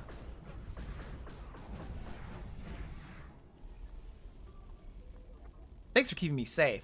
I'll get to work resetting the communication systems right away. Great, thanks. I think it's because of the guy's model. You're welcome. He's got, like, a little beard going on. Well, I thought the beard was a soul patch. I think that's why I did it. I just, like, looked at him and like, Sugar Ray. May he rest in peace. I think the lead singer died, right? Whatever. Tietikin says, great work. You've done all we can here. Head to the next level when you're ready, which the technician said, you're welcome. For anyone curious what the rest is on this floor, we run down this way. There's some administrators down there, and there's a bunch of droids in here. If you're wondering why not all these rooms are being used, I wonder that also. I think it's because during the Imperial missions, you come into this instance still, and I think it has you doing different things in here. So I think some of these rooms might get used, like that primary computer terminal. That or we're gonna have to come back here later. I don't totally remember. Damn, even the techs in space have West Coast accents. Damn. Well, I know some techs, people who work in tech as like IT and whatever, and they don't have West Coast accents. Not all of them do, just, you know, some. All right, going up to the 6th floor. We're over halfway there. We get 250,000 credits. We get the Rebel prototype chest plate and leggings. Wow. So here's the chest plate, which I'm not wearing currently. It's a cool looking chest piece. I'll let it spin because I'm probably spinning it too fast or some people. They're like, just let it go, dude. And I'm like, I know, but I love just grabbing and going, wee. And then the pants are the pants that I've been wearing, so if you've been looking at my pants, you should be very intimate with them. Need to get in contact to this, though, after remotely throwing those in our inventory and says, welcome to the air traffic control. Let's do what we can to set things right up here and correct the malfunctioning systems. Wish we have another 250,000 credits thrown at us. You feel like air traffic control is definitely like the #1 place you don't want fucked up. It'd really be really bad if like ATC went down. Granted, I don't think most starships would have a problem like, you know, just stopping and floating and whatever in this universe where planes kind of can't do that. But we entered the air traffic control sensor room. Titigan Contra says one of the systems that is malfunctioning is the sensor grid that is used to track the position of vessels as they fly. As the fly. Ah. See if you can figure out what's wrong by examining 3 sensor nodes. Okay, let's start using our eyeballs to figure out what's going on. Tertiary air traffic, examine. Secondary air traffic, examine. Primary. Boom. Tizikin says the nodes have been pretty heavily damaged. They'll need to be repaired. See if you can scavenge some components from that data terminal back a ways. Okay.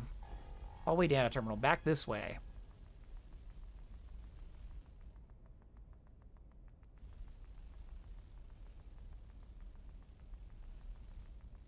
I didn't even see this cloud car floating here earlier.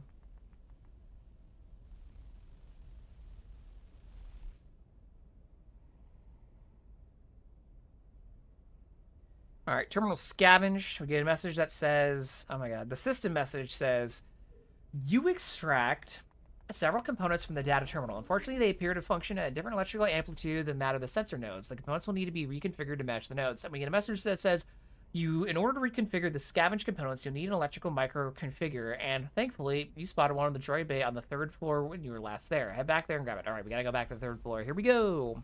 Okay, you want to read the system message first, then the pop-up message. That seems to be the intended order of reading. Right, we're gonna go down to the 3rd floor. Which again, you can use this thing to tell which floor you're on. Sub-level 1, 2, 3. Wow, here we are. You've arrived at the 3rd floor of the Wingguard headquarters. Back to the droid bay. Yeehaw. You can see why, like, when I was doing this with my medic, I got really exhausted. Again, no base movement speed increasing. All I had was the imp buff / if I was running Akragam or whatever. Luckily, I got scatter and charge on my officer here, so that helped speed it up just a tiny bit. All right, back in this room, though. Here is a tool chest. Yoink. You sons of bitches. Guess you're all gonna have to die. I don't need to destroy all of them. It just kind of happened, all right? Stop. Click it.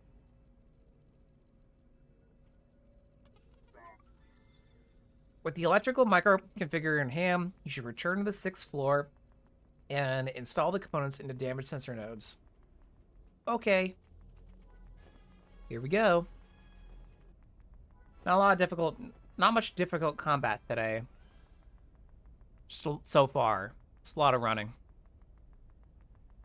All right, back at the ATC sensor room. We got to repair all the nodes. We got 260,000 credits, by the way, yeeted at us, so that's cool. Let's repair all the nodes. We'll this time start with the primary instead of the tertiary. Doesn't matter what order you do it in, but we'll just go the other way. You know, you think there'd be like more terminals to interact with in here? I mean, I guess there's these three, and then you have like, there's a lot of things to view, and a lot of people standing around not doing anything. Didigan says, great work. It looks like the nodes are back up and running. Next up, reinitialize backups, hop to it. Let's go reinitialize those backups. I am glad I went and refreshed my med buffs. We've been in here over 50 minutes. They would have worn off by now. All right, let's hit all the backup terminals. 1, 2. This is like an identically decorated room, but like darker and full of droids. Didigan says, well done. We've accomplished everything we can on this floor. Head up to the next one when you're ready. When did we get the codes? Did I miss that? Did we get the codes from the ATC rooms? And again, we didn't really do anything on this side. That's because I think this is probably related to the Imperial quests here.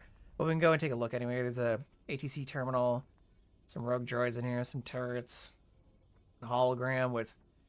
It's cute. It's like a planetary hologram, and then they put the tiny Bespin hologram floating up there.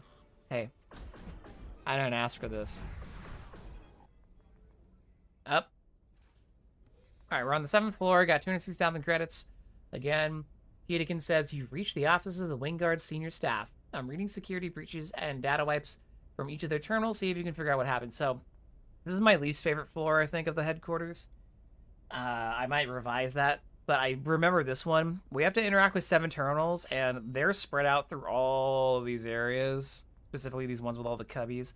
And you can see there's nothing on this floor but that. So here goes the wandering montage. I'm going to show you my favorite office cubby, though.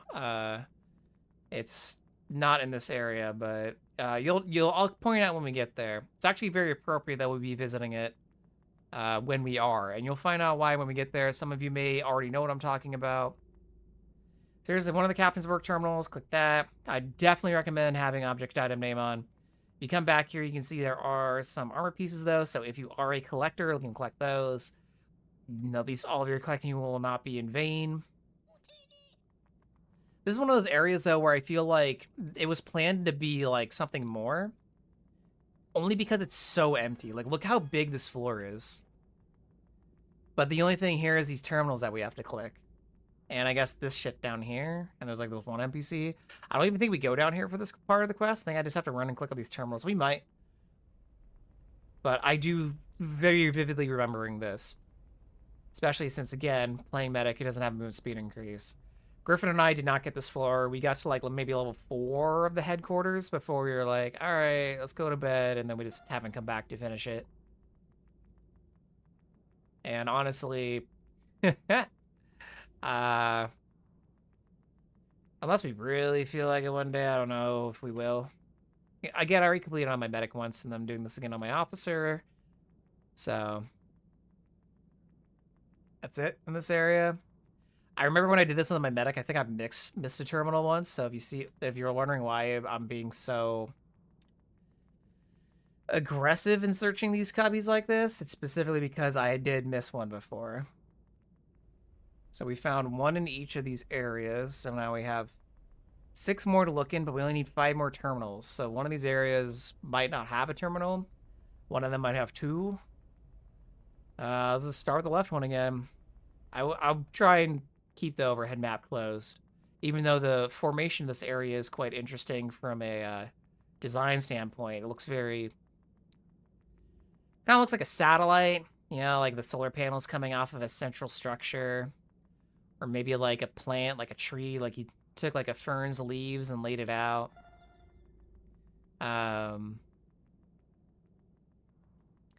Water bottle brush cleaner.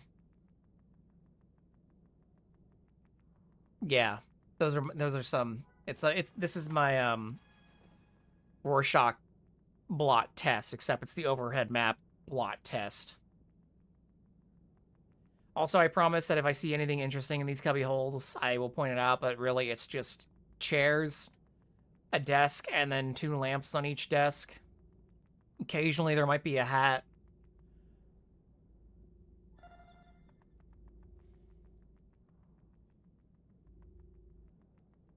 Well, we got 2 work terminals. Oh, we can't use this one. This is Captain Belden's. I'm just going to waypoint to it. I don't know if we need it.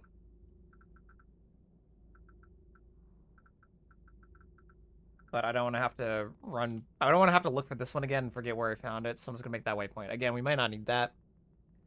That might be used for a different quest line. I think I did the same thing when I did this with my medic. I think I found that terminal and be like, oh, I am not searching for this thing again if I need it. I'm going to put a waypoint there. So far, we found 1 terminal in each of these cubbies, so I think we're going to have to search all but one of them. But the last one might have the thing in it that I want to show, so... I will say, I think any area that has a work terminal is lit by a light, it looks like, so that's kind of a visual cue. I still have trust issues when it just comes to, like, game objectives in general, and where I think, oh yeah, that's, like, a pattern, and then it's not. So even though I see this light down here, I'm going to be like, nah, that doesn't mean shit, which in this case it doesn't because it's not in a cubby. It's coming from, like, from the wall. So, yeah, I'm just, you know. I'm still going to be thorough. Like, on one hand, I'm glad that they don't have me killing, like dozens of enemies running through here, because in all this running combined with slaying all the enemies would get tiring. I just don't know why this area is so big. This is the last floor where I'm going to be having that question, by the way. I don't know if it's the next floor, but there's another floor that is very large, and I'm like, why is it this big? And again, I think, like, they had an idea, or maybe they made the space, and they're like, how do we fill it? And maybe they were running out of time, they had to get this out. So, maybe this is what it was. I don't know internally how they organize themselves or set release dates on Legend staff, but... That's kind of what it feels like. Like, they made some of these areas, and be like, yeah, let's fill these, and then they start running out of time, or maybe idea or steam, and they were just like, just put something on the floor. It's always funny to see, like, the random, like, little, like, desk decoration, like, this random pouch. I don't even know what item that is. Satchel? Satchel. It's like a satchel. Just random. I'm like, someone went through here and, like, threw some stuff down to diversify the cubbies a bit. Like, this one's got a bunch of paper stacked on it. I don't know why anyone would be using rolled papers, but... We don't even really use rolled up papers in real life anymore. Maybe they were researching something. But anyways, clicking the last terminal, we get a message that says, appears that each of the work terminals have had large swaths of data erased from them. Reconstructing the missing data from the gaps left in the remaining data may be possible. Cheetakin says, in order to reconstruct the data, you'll need a specialized program. Luckily, the Wingard's technical support specialist has an office nearby. Head there right away, which is...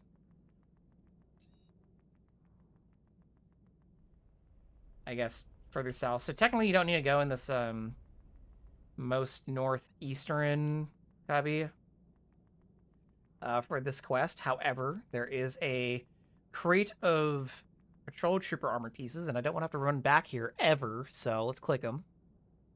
And I still haven't found my favorite office cubby, so it might be down this row. Let's see. Oh, there's another captain's work terminal. Oh, there's more than 1 terminal. Okay, or more than 7. So you could potentially just not go down the upper left one and get the right one. Okay, that's good. Oh. I guess I missed my favorite cubby. I guess I was looking too fast. Well, maybe I'll leave that all as a secret for you all to find, should you come up into the Wingard headquarters yourself. Because I am not running through all those areas again. I lied. I guess we do have to come down to the southern portion.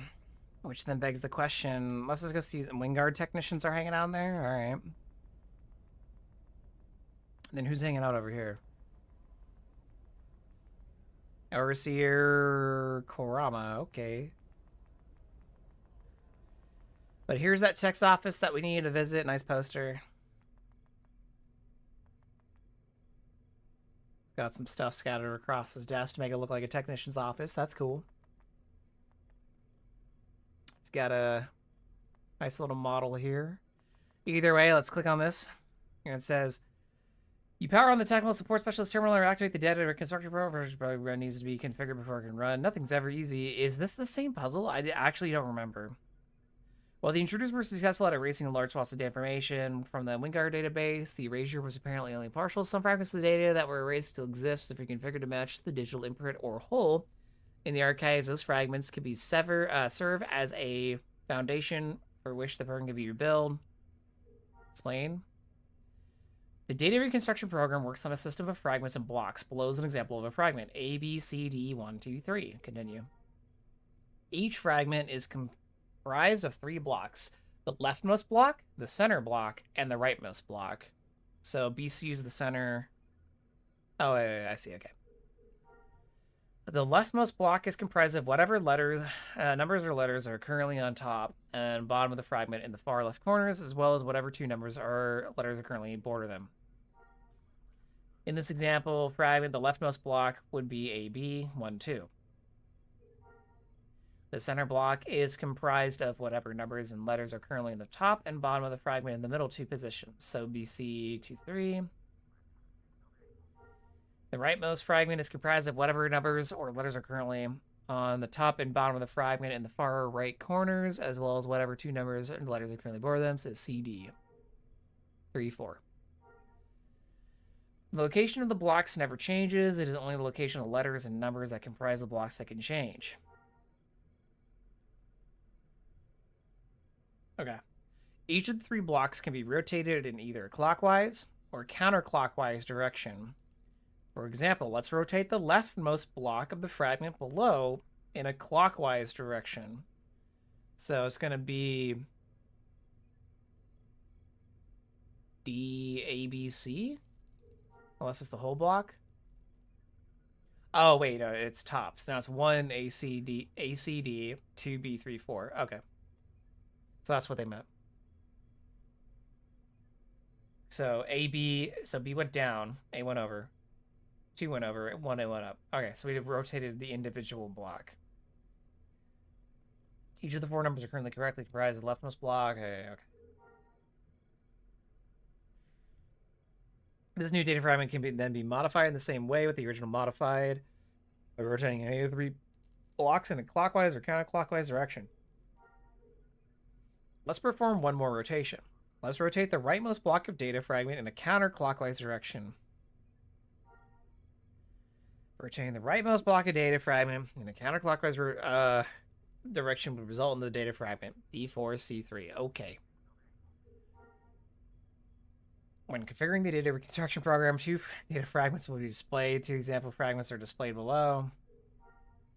The top data fragment is the one that is manipulated. It changes depending on how you rotate its blocks. The bottom data fragment never changes. It always stays the same regardless of manipulation are made for the top fragment. In order to configure the data reconstruction program, the top fragment must be manipulated to match the bottom fragment. For this example, the solution is to make the top fragment match the fragment, which is to rotate the center block clockwise. So C3B2 becomes BC23, and then you get ABCD 1, 2, 3, 4, like the bottom one. Okay. Unfortunately, the top data fragment can only be manipulated a total of 3 times. If manipulated more than 3 times, the fragment would degrade and no longer be suitable foundation from which to rebuild the WinGuard database. Okay. Therefore, the top fragment must be manipulated to match the bottom fragment within 3 moves. If the fragments do not match within the 3 moves, the system will reset in order to avoid data fragment degradation. Do you understand how the system works? Are you ready to configure the program? After like 2 minutes of reading that, I hope to God I understand how it works. Yeah, start the puzzle. All right, here's the window that we get. I'm moving to the middle. So we have 3 rotations to make this top part look like this bottom part, which might be a little bit easier if I condense this window a bit. Okay, there we go. So we have XCKB 95ZX, and the bottom is KC5Z X9 XB. So we have to make this top like the bottom. So the X has to. Okay, hold on.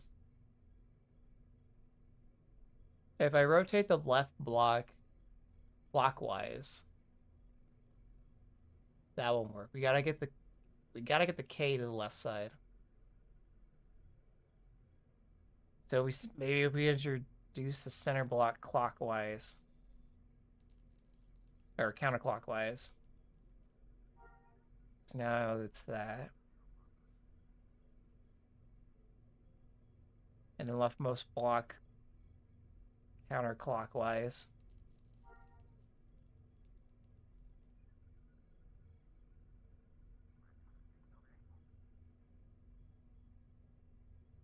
And then the rightmost block counterclockwise. Wait, no. The rightmost block clockwise, right?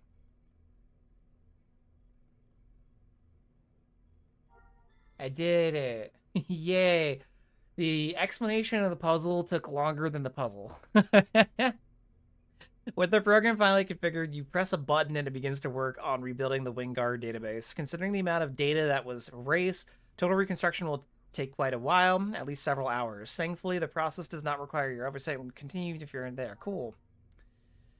I guess it's time to go to the 8th floor. Again, I don't know. I guess they kind of dropped the theme of finding access codes to go to the floors from overseers. Because I don't, for this floor and the previous floor, I don't even know where the hell we, like, got access codes to the subsequent floors. You know what I mean? Either way, we're going on up to floor 8. We're almost there, everybody. We get 270,000 credits, and Tiatikin says, welcome to the database and records. Use the main information terminal in the central nexus to see if anything's out of the ordinary up there. Okay, so this one. This terminal says it appears that the intruders have tried to wipe large swaths of information from the library databases. Begin to restore the central nexus terminal first. Okay.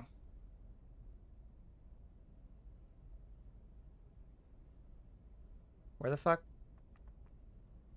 Okay, I guess I didn't need the waypoint to that guy's other terminal. Let me get rid of it. It's already confusing me.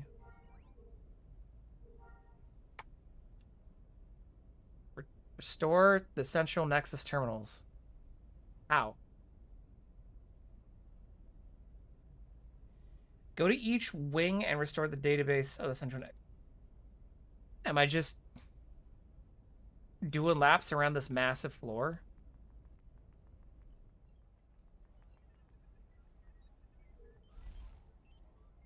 Wait.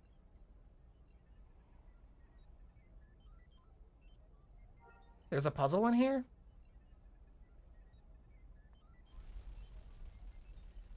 If we go in here in the Chief Librarian's terminal, it says, this terminal has been set up by Chief Librarian Wells as part of the Librarian's Challenge. This is very similar to the one in Naboo, I think.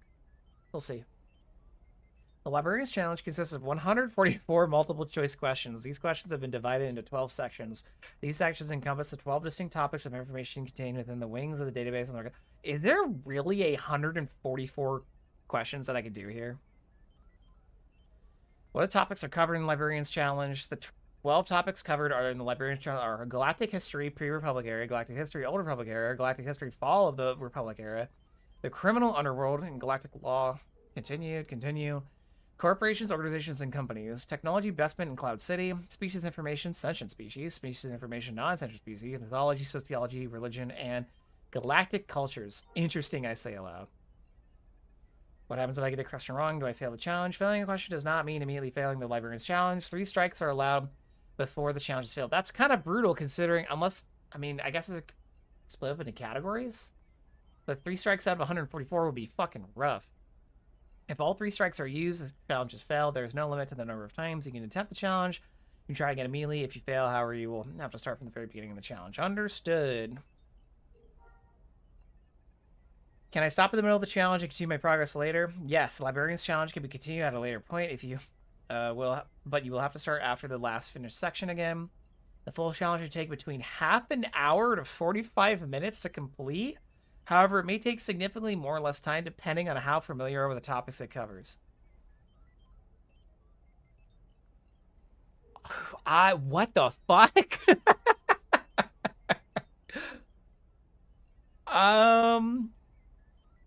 I want to continue on the quests while we have the beat and remember what we're doing.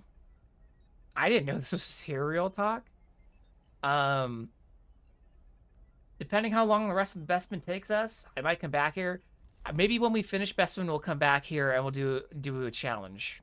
Or maybe I'll do like a trivia night and we can all sit here and do the challenge together on stream and like do votes. I'll think about it. I didn't know that was a thing.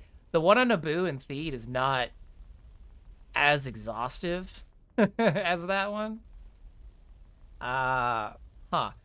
Either way, yeah, we gotta run to all the end of the here. We gotta run around this Star Fox boss. This is the boss from Star Fox. This is the experimental weapon outside Venom. 100%. 100%. I'll put a picture up for anyone on YouTube, but 100%. You don't have to squint that hard, right?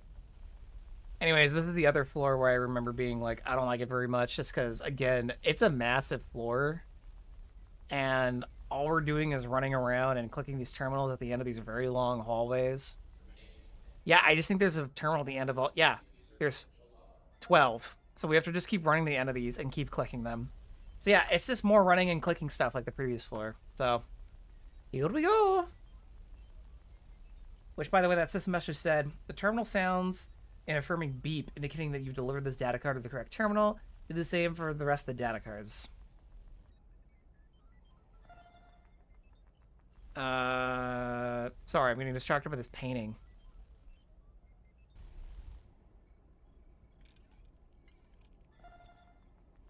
I don't think these paintings appear anywhere else. These new paintings, and if they're new, why aren't they in the pool, or are they? I haven't seen these in anyone's houses. I'm sure someone would love that clone painting. I wonder if the Imperial mission has the imps doing this. They're just doing the opposite. They're corrupting these terminals instead of restoring them. So, or are they just making rebels double down on leg day?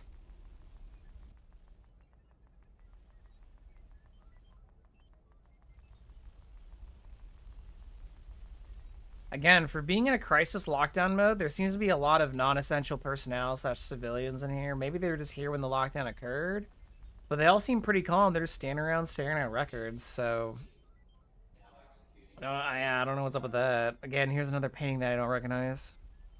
Interesting. That's definitely a charm that's in the game, though, or in like a piece of necklace. Pro tip: don't ever get the reinforcements box unless you're doing it for like roleplay reasons. So the way it works is that you have to go call down a shuttle like you're calling like a supply crate, and then you get one level 90 troop who you can issue them some broad commands like follow me, stay here, etc. But because you have to summon it from the shuttle, you have to be in a place where you can obviously call a shuttle. So you can't do it inside instances. It's also slow, so you can't do it during PvP, which is really weird considering the smuggler just gets an ability to summon an NPC that helps him. I don't know how strong the NPCs are comparatively. All I remember is that the reinforcement one that you call in is not very strong. I remember trying it on live and being like, this is terrible. Also, if you like mount up or do anything, it gets mad and I just get stuck in places all the time because I remember specifically running outside of Restus to where I could call a drop ship. Call the drop ship to get the NPC, and then I had to run all the way back in because if I mounted up, the NPC just freaking wouldn't. So yeah, it's a terrible ability. Again, considering the smuggler has basically the same one, but they can summon it wherever. The NPC shows up instantaneously. And for 1 point at the top of the smuggler's second tree up here, not at the bottom behind 5 points of useless supply drop upgrades.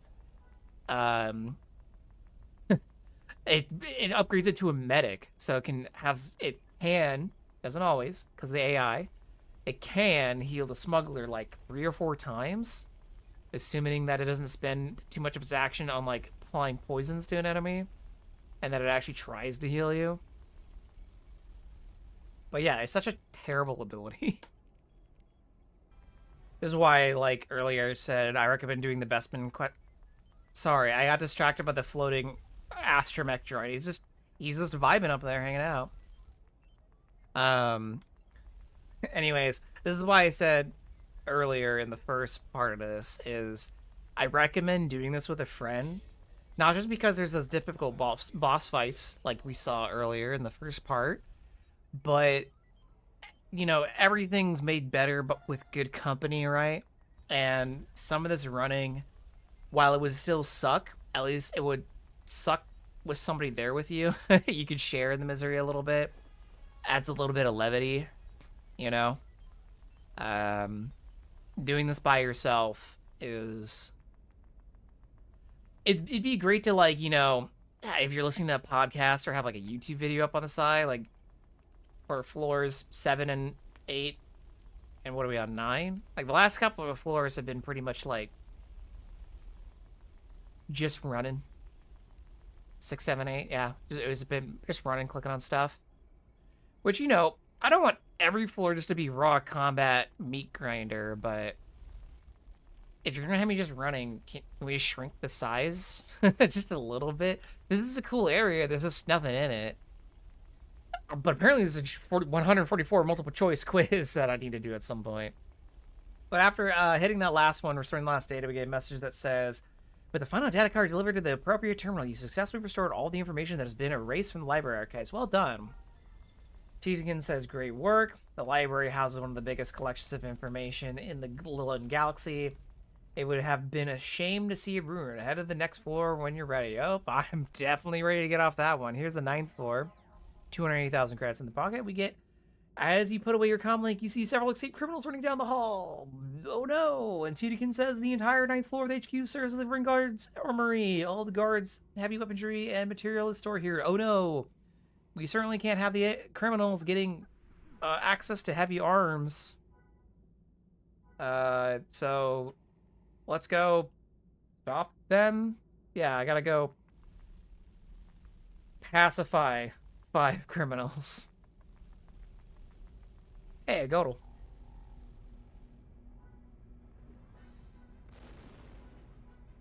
Nice, they're all melee. They're all nice. Come and group out for me here. Stand my AoEs, you know.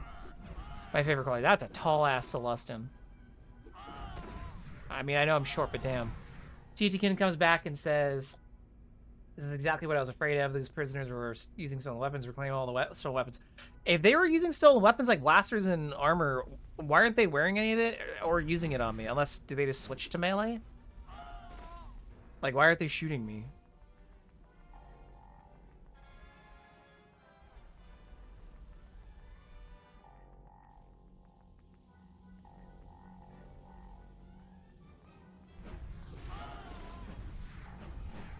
Come on, gather around, everybody.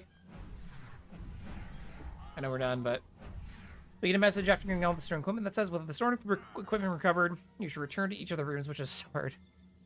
Return to each of the rooms so the criminals can go pick it up again.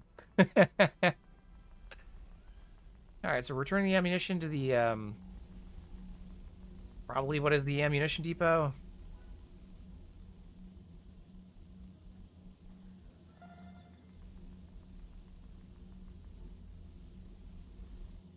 Oh, I'll have to click 1. Because maybe at one point you had to click more than 1, but maybe they figured this was too much clicking, so you just have to click only 1?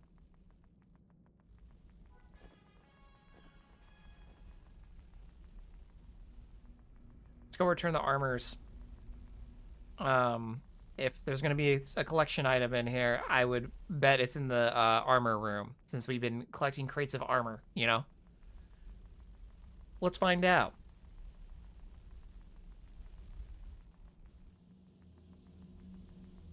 Oh, hey, look.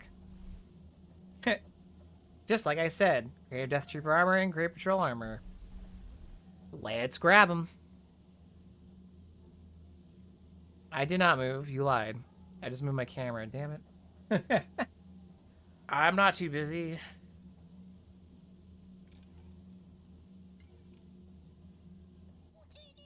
Cool. Just gonna make sure there's nothing else to click in here. Doesn't look like. Let's go to the blaster room. And as some of you notice, I keep up with my inventory and note that there's nothing here that we're even looting. There's where the Jurassic Mask we got earlier. Nothing in here has anything on its loot table outside of just, like, credits. Like, we've been looting credits from them, but there's no static clothes or anything. Is that the overseer to the left? Yeah.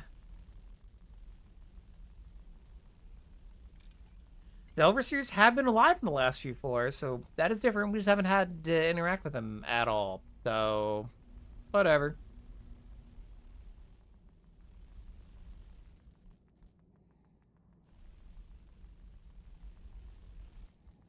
All right, here we are in the room where we have to return some blasters.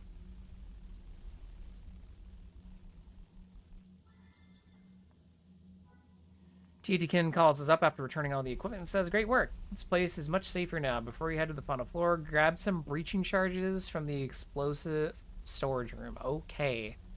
Which I did see those earlier when we were fighting the criminals, so let's go grab those. I'm just gonna try and run by and click it. If all the criminals try and jump me, then so be it.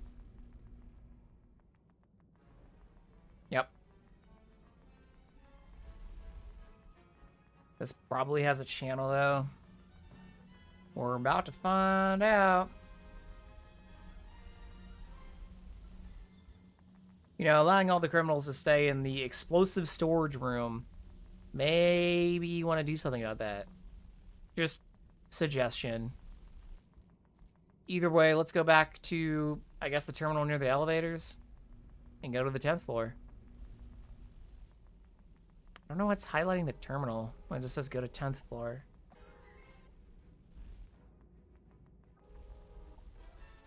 Oops. Oh, we can't use the elevator to go to the 10th floor. We have to exit. Oh no, the loft is another instance. Layers of instances.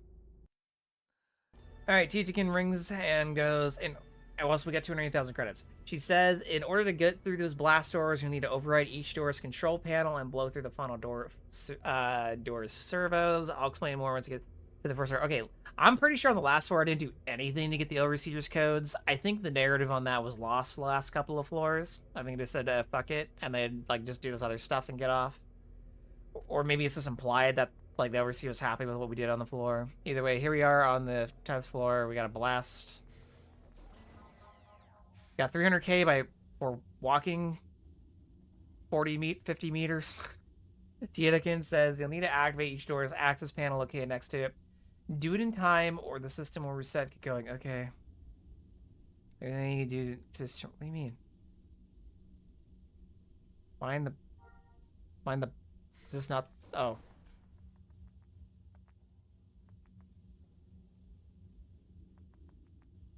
What? Slice through the blast doors.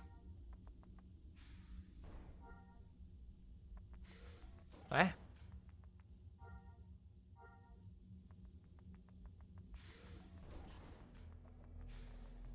Do I have to do something back here? I don't think I do. I just can't do anything in there. Unless, did I get an item in my inventory? No. It said to do the doors in time. I've done this before. Oh, I had to do that again for the quest objective to update. Oh, this is one of those ones where it flips it. Shit. I'm just gonna... We have half an hour. Oh, it's like... One of them flips one thing. I'm just gonna brute force them all like that. You can't make me. I'm the code breaker. I don't remember doing this like legitimately. I mean, this is a legitimate method. It's just stupid.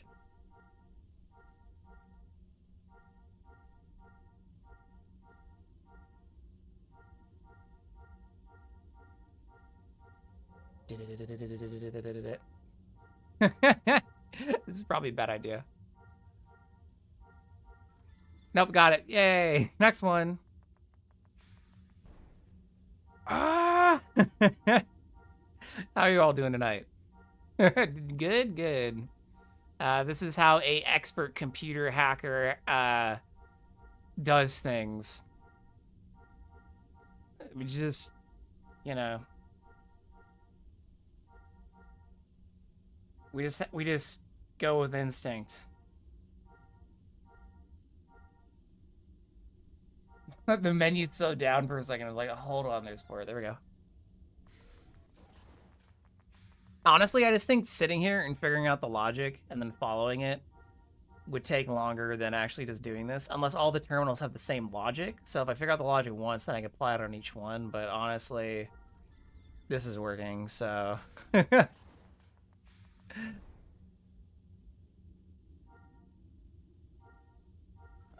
I did that one fast.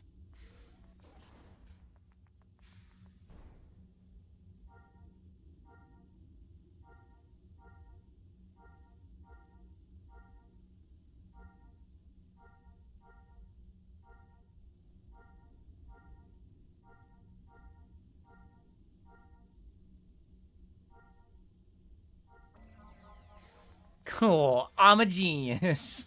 Didn't even take me 4 minutes.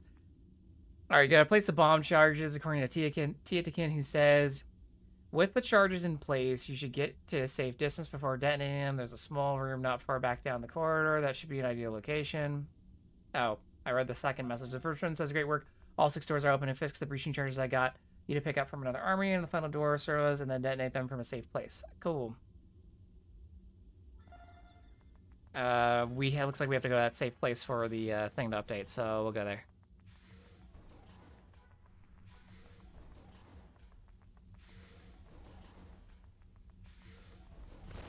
Oh, there it is. All right, cool. Action hero. Taking says, great work. The door is open. Now head over to the control room. Okay. Like there might be some hostiles in here. As you step into the control room, you hear the metallic footsteps of dozens of rogue droids approaching down the corridor you just opened. Help the control room's defenders deal with the incoming waves of droids. I mean, they're already here, but yeah. I will.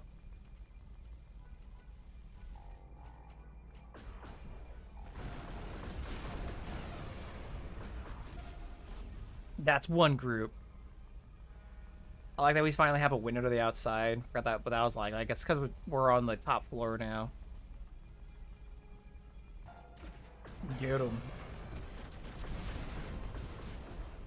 Alright, Tiatikin says, you've done it. The remaining droids are falling back. Well done. All that's left is to use the primary control terminal to disengage the isolation protocol. I like these holograms of the planets. Those are pretty cool. And some cool, like, terminal setup over here. Like this big, this scaled-up avatar control panel. I think that's what that is. I wish the content scaling was a dynamic feature in the sandbox. It'd help with decorating and like filling spaces more appropriately, but I understand that's not really a feature. It'd be cool if it was one, though.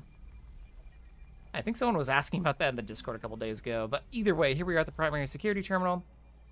Terminal online. Reminder, Isolation Protocol 1 is in fact warning. The system detects multiple faults within headquarters building. Please input command. Display stats at headquarters. Officers responding to intrusive support on all levels. Repair... Really? Because the last couple of levels seem pretty unintrusive, but whatever. Repairs proceeding on multiple damaged critical systems. 82% of the compromised non-critical systems restore. Medical staff administering to casualties. 60% of the escaped prisoners returned to detention. 67% of the other issues reported. Please input command. Disengage Isolation Protocol 1. Warning, Isolation Protocol 1 is only enacted in response to a serious threat to Cloud City. Isolation Protocol 1 should only be deactivated once the threat has been dealt with and it is safe to do so. Please confirm order. Confirm. Deactivate Isolation Protocol 1. Titigan says, you've done an amazing thing today. Meet me back at the Wing Guard Security Center when you're ready to keep working. Okay. We gotta leave and gotta go back the way we came, so I'm just gonna sprint stim. Yeah!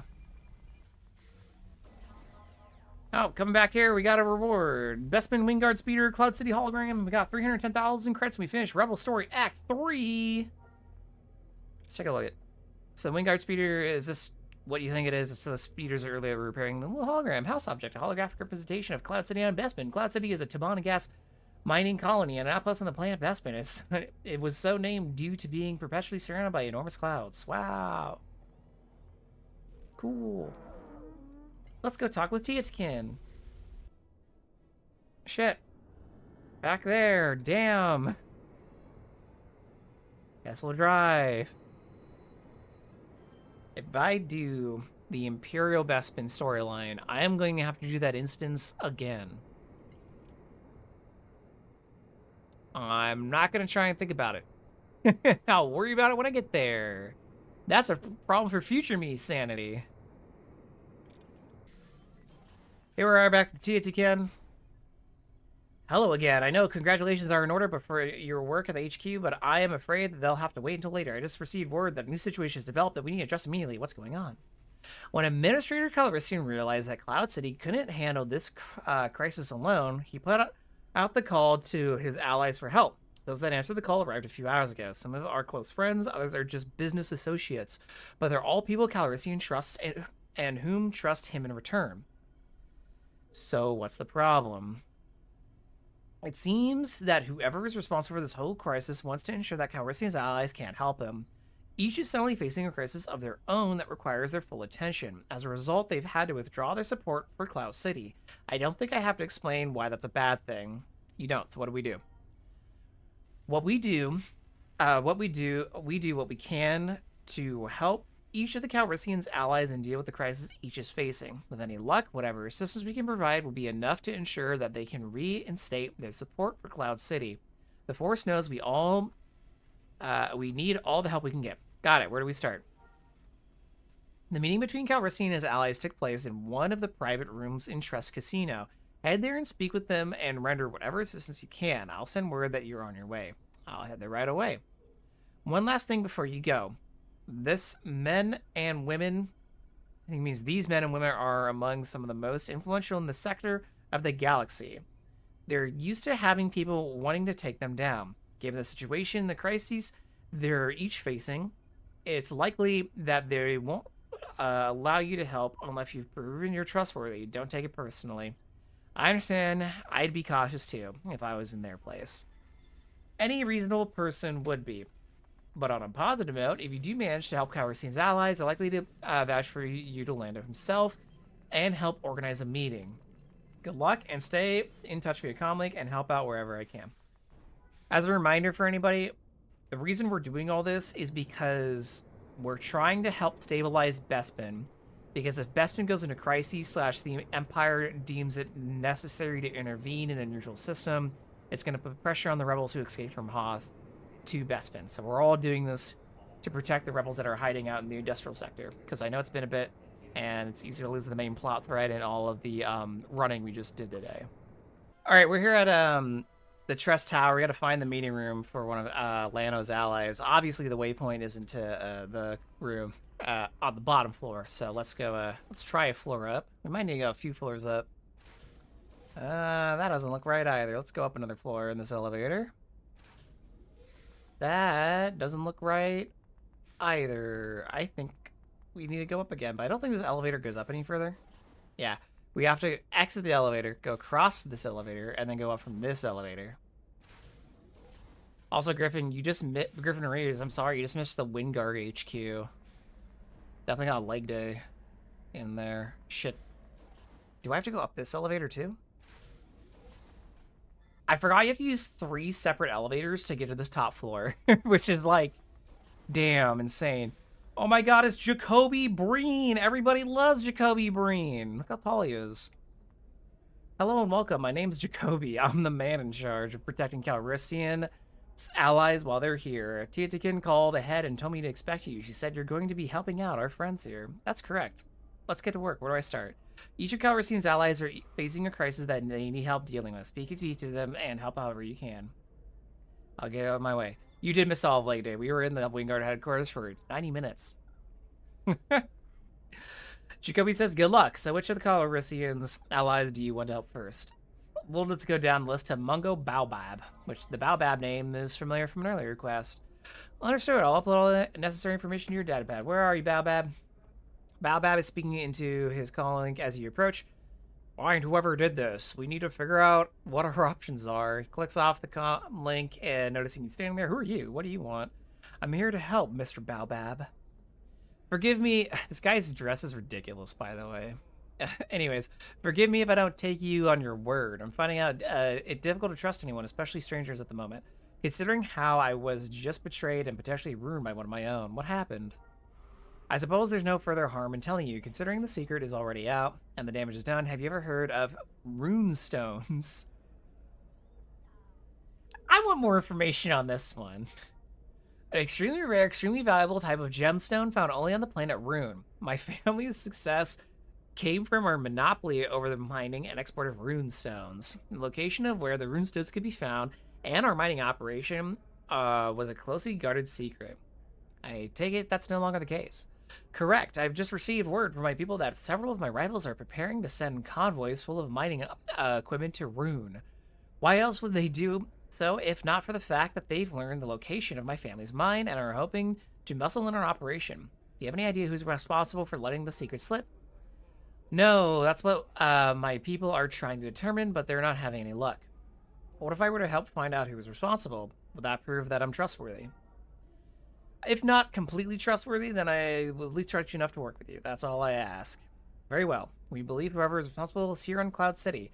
It's possible that the person responsible is one of my personal advisors. Each of them has been acting strange recently. This fiasco may be why. They're currently being held in a nearby apartment block. I'd start by questioning them. I'll get on it right away. A word of warning before you go. My chief of security, Aelin Senna, and the rest of my people will be watching carefully. At any sign of treachery, you will be dealt with. I understand, but that won't be necessary. We will see. So one thing I want to know, if you go back and talk to Jacoby, you need to help all of them. Oh, can I just grab all of these? Oh, sick! Multitasking. Here's Arena Cordan. I feel like her name's familiar. Obviously, people should recognize Talon, right? So, for those who don't know, Talon here. He is, if you've only played the new game enhancement era, he is one of the freelance pilot trainers for the Smugglers Alliance. He's in the back of the Mos Eisley Cantina. But I believe back in the pre-CU or CU days, there was a plot line that involved him a lot. That plot line didn't carry over into NGE. He just got relegated to be a flight trainer, but apparently he's a friend of Lando's. So, a little fun lore bit, history bit for you. If anyone has more information or needs to correct me, feel free to do so in the comments. Either way, Arani says, I'm sorry I can't help you with whatever you need. Right now, I'm too busy. Actually, Miss Corden, I'm here to help you. Well, I could certainly use the help of someone capable, but I don't think there's anything anyone can do to help me. Why not? Because my father is the one who has has that out for me. And he's very powerful, very influential, and very powerful man. Why did you say very powerful twice? Anyways, when you approached me, I thought you were one of his men sent to bring me to him. Well, I'm not a man, but that's that's why I got so worked up. Why is your father angry with you? My father, Arani hesitates for a moment before she continues. My father is under the impression that I have been using my position to supply the rebellion with material and equipment for their fight against the Empire. Oh, I see. And is that impression accurate? I wouldn't care to say. And then in brackets, since she has no idea of your ties to the rebellion, Arani is naturally hesitant to say anything that may incriminate her. For all she knows, you could be an Imperial agent sent to arrest her. You should speak with Sergeant Kamara and with your rebel allies to see if there's some way you can help Arani deal with the situation. Hey, everybody. Do I look like an Imperial spy to you? Anyways, that's understandable. Well, I'll wish you luck with that, Miss Corden. I'll need more than good luck, but thank you all the same. Head of the rebel base of operations to the abandoned industrial sector and speak with Sergeant Kamar. Let's see what Talon needs, our good old buddy Talon. Be careful, my friend. In times like these, a man such as myself may react poorly to a stranger approaching him. I'm not a stranger. We met before on Tatooine. Wait. No, we haven't. I've never talked to this guy. Whatever. I remember, but just because we have had dealings previously does not mean you earned my trust. And even if you had, it would not matter. At the moment, I cannot afford to trust anyone but those closest to me. And even then, I keep at arm's length given the circumstances. I can understand your caution, Kadar, but I'm here to help. Okay, just moments ago, I learned that Kadar's former right hand, a woman named Io, is here in the city. Io is a cyborg with a cranial implant that... Sorry, I'm getting tripped up by your name.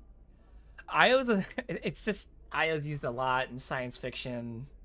Anyways, Io is a cyborg with a cranial implant. That implant contains many of Cardass' secrets. No doubt, Io is worried that whoever succeeds in Cardass would want the secrets stored in her implant to solidify their newfound position. And you want me to find Io and bring the cranial implant? Correct. Io was last spotted in the mining sector beneath the city's surface at these coordinates. Got it. Good luck. See you. Stacking up the waypoints, baby. All right, here is Alaria Vorcel. So which of the cartels do you belong to? The Huts? The Exchange? Black Suns? The Zon Consortium? The Meat Lumps? I didn't know the Meat Lumps were a cartel. Sorry, what? That's why you're here, isn't it? Your master, whoever that may be, received a communication from an anonymous source that claimed I'm an Imperial agent. And, as a result of that, you've been sent to kill me. Well, it's not true. I'm not a criffing imp. Criffing? Anyways, I'd sooner kiss a Wookiee than work for the Empire. Hey, some people would really want to kiss a Wookiee, but that's besides the point. Give me more information about your Wookiee kissing pay. Then you're a freelancer. Is that it? Or maybe you think you maybe can... Or maybe you think that maybe you can buy your way into one of the cartels by killing me and delivering my head as some sort of gruesome initiation. Well, I've got news for you, buddy. Don't call me buddy, pal. You don't become the queen of the underworld by being soft. I can take you without breaking a sweat. Take it easy. I'm not here to kill you. In fact, I'm going to help. I wish I could challenge her to a duel, but whatever. Yeah? And why is that? Give me one reason to believe you and not just blast you back to Coruscant right now. I was hoping that you'd arrange a meeting with Lando Calrissian for me. Ah, I get you. You know, I'm one of Lando's friends, so you want to trade favors. That's fine by me. Considering how many assassins, bounty hunters, and thugs are going to be gunning for me, I could use a hand fending them off. But you got to prove that you're tough enough first. Oh yeah? Well, I ate a bowl of cereal. I ate a bowl of nails this morning without any milk. Well, whatever. All right. How do I prove that I'm tough enough for you? You know the Guavian Death Gang? Big scary guys in the weird red armor? They're not all big, but they've got a rinky-dink little cantina in the lower levels above an arena. They run gladiatorial fights in that arena. If you can beat one of their bosses there all by yourself, I'll know you're tough enough to deal with the goons coming after me. All right, I'll be back after I win some fights then. They broadcast the fights over the HoloNet, so I'll be watching. Put on a good show, don't die. Wait, do I actually have to go do a HoloNet fight? No, it must be like another fight, right? All right, we gotta go speak with Drea before we leave, who's somewhere else in this building. Like, down a floor? No, let's try the other elevator. Down a floor? Aha, here they are.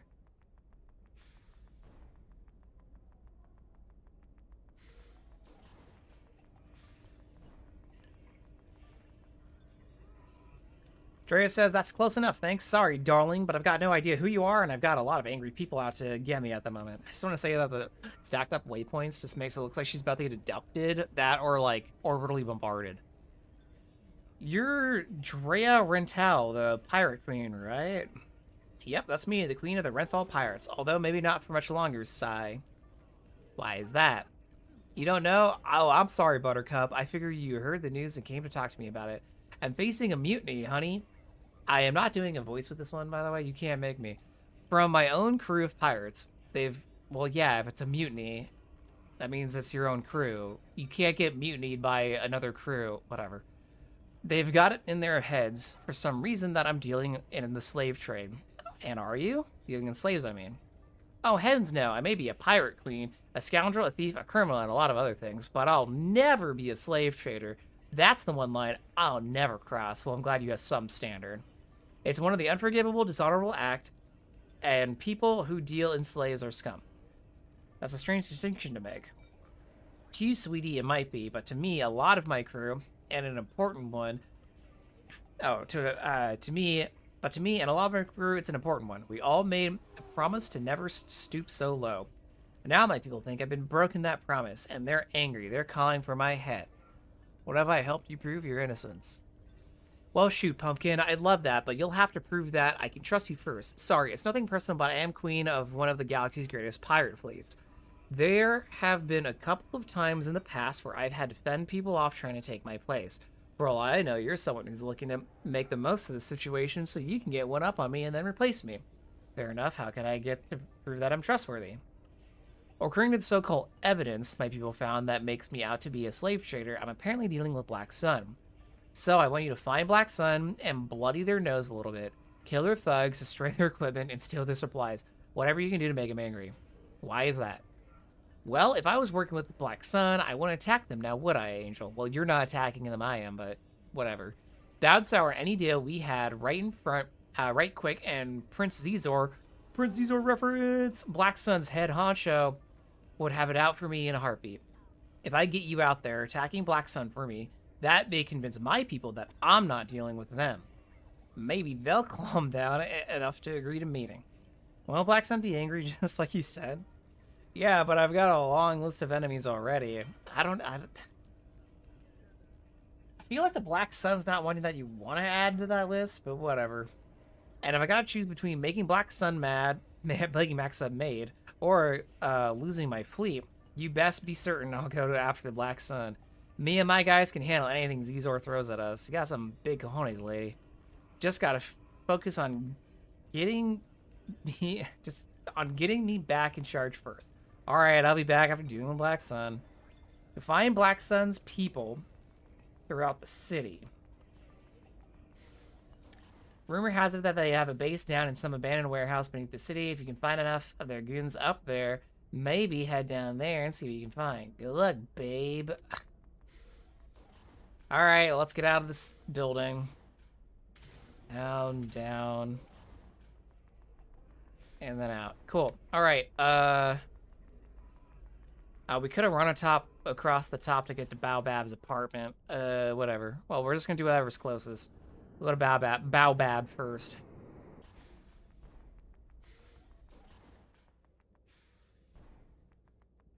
I mean, there's a set of armor pieces I pick up.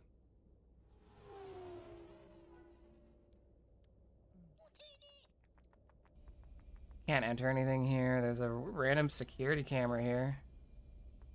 A bunch of random shit floating everywhere, like this chandelier, but I don't... What the hell is this room? Clearly not where I'm supposed to be. I mean, I can collect this rug at least. This must be for a different quest. I remember not having to use the guide for this quest. So I did something that allowed me to discover the apartment that I needed to be in. I just don't remember what, apparently. Whoa, she's got like a bantha rug. I don't think I've ever seen this before. Kind of morbid. I'm not really into it. Kind of creepy. I do remember this being a problem for me. Getting lost. Oh, panoramic vista, great. Filling out that collection.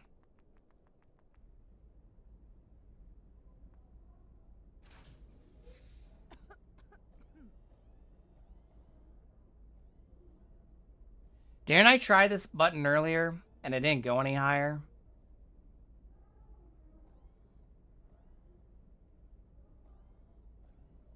Whatever. I'm over it.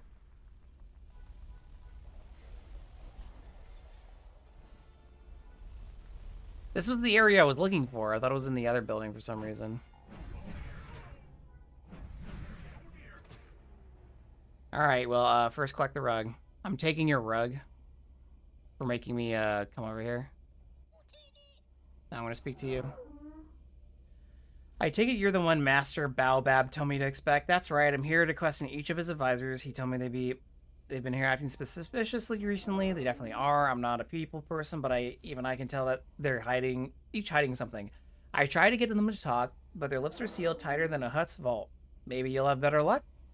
Search for anything suspicious in this apartment and confront them with the truth. Let's hope so. Good luck, I'll be watching. Large plant time. Always check the plants. Large plant has to say as you kneel down to peer beneath the plant, you notice a data pad. As you sift through the files on the datapad, you come up, realize that it belongs to Ulin. Furthermore, you realize that Ulin has been spying for one of Baobab's rivals, Greenlock Incorporated. The datapad also contains several reports, apparently transmitted by Ulin to Greenlock Incorporated, detailing the progress of his infiltration of the Baobab mercenaries' mercantile fleet. Having discovered that Ulin is a spy, it stands to reason that he may be the one responsible for exposing Baobab's biggest secret. Confront him immediately. No. I'm gonna check for more clues. Communications terminal. In the terminal's backup memory core, you find communication logs from Stark.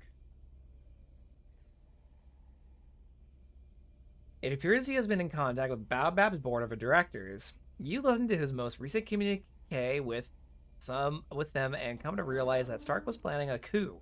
It's possible Stark was the one to reveal the location of Baobab's runestone mine as a way to undermine Baobab's position as a leader of the fleet. Confront Stark about his actions immediately. No.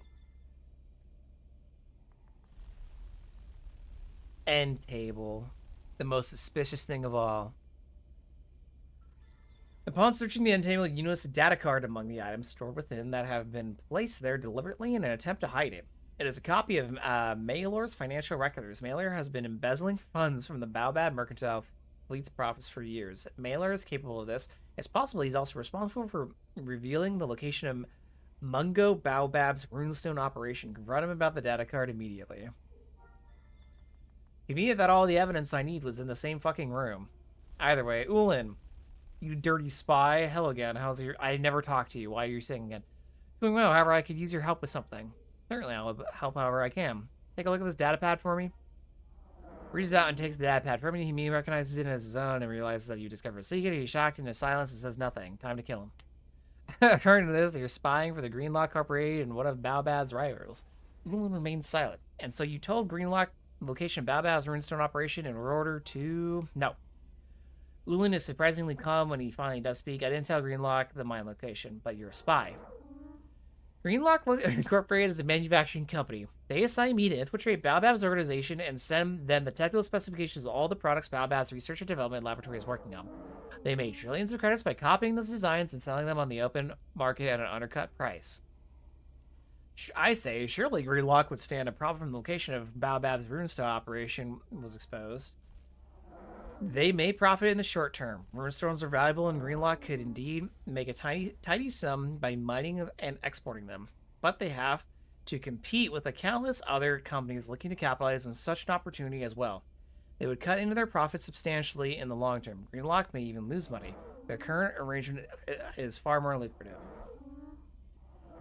I say to Ulin, so you really weren't one real location of Baobab's mine. Correct. I was telling you the truth earlier when I told you I suspect Maylor is the one responsible. I didn't even talk to them. Then I guess I keep investigating. You know, Greenlock Incorporated would be more than happy to compensate you for your silence regarding the arrangement and my status as your spy. I'm not covering this up. You're on your own. He sighs. Then I'm in a lot of trouble. Stark, what about you? Hey, have you found anything? Is your investigation complete? I must get back to work as quickly as possible. By work, what do you mean? Attempting coup? Stark gasps loudly. He stumbles over his words as he starts to speak. It wasn't... I mean, it's not a coup. Then would you mind explaining exactly what you were planning? Stark stumbles over his words for some time before finally managing a coherent sentence. What I was planning was a change in leadership because Baobab's failed leadership. Many people have lost faith in his ability to lead the company recently. This crisis just stands to prove that Baobab should be replaced. The company is crumbling under his leadership. And you hope that the company's board of directors would remove Baobab and replace him with you? Simply put, yes.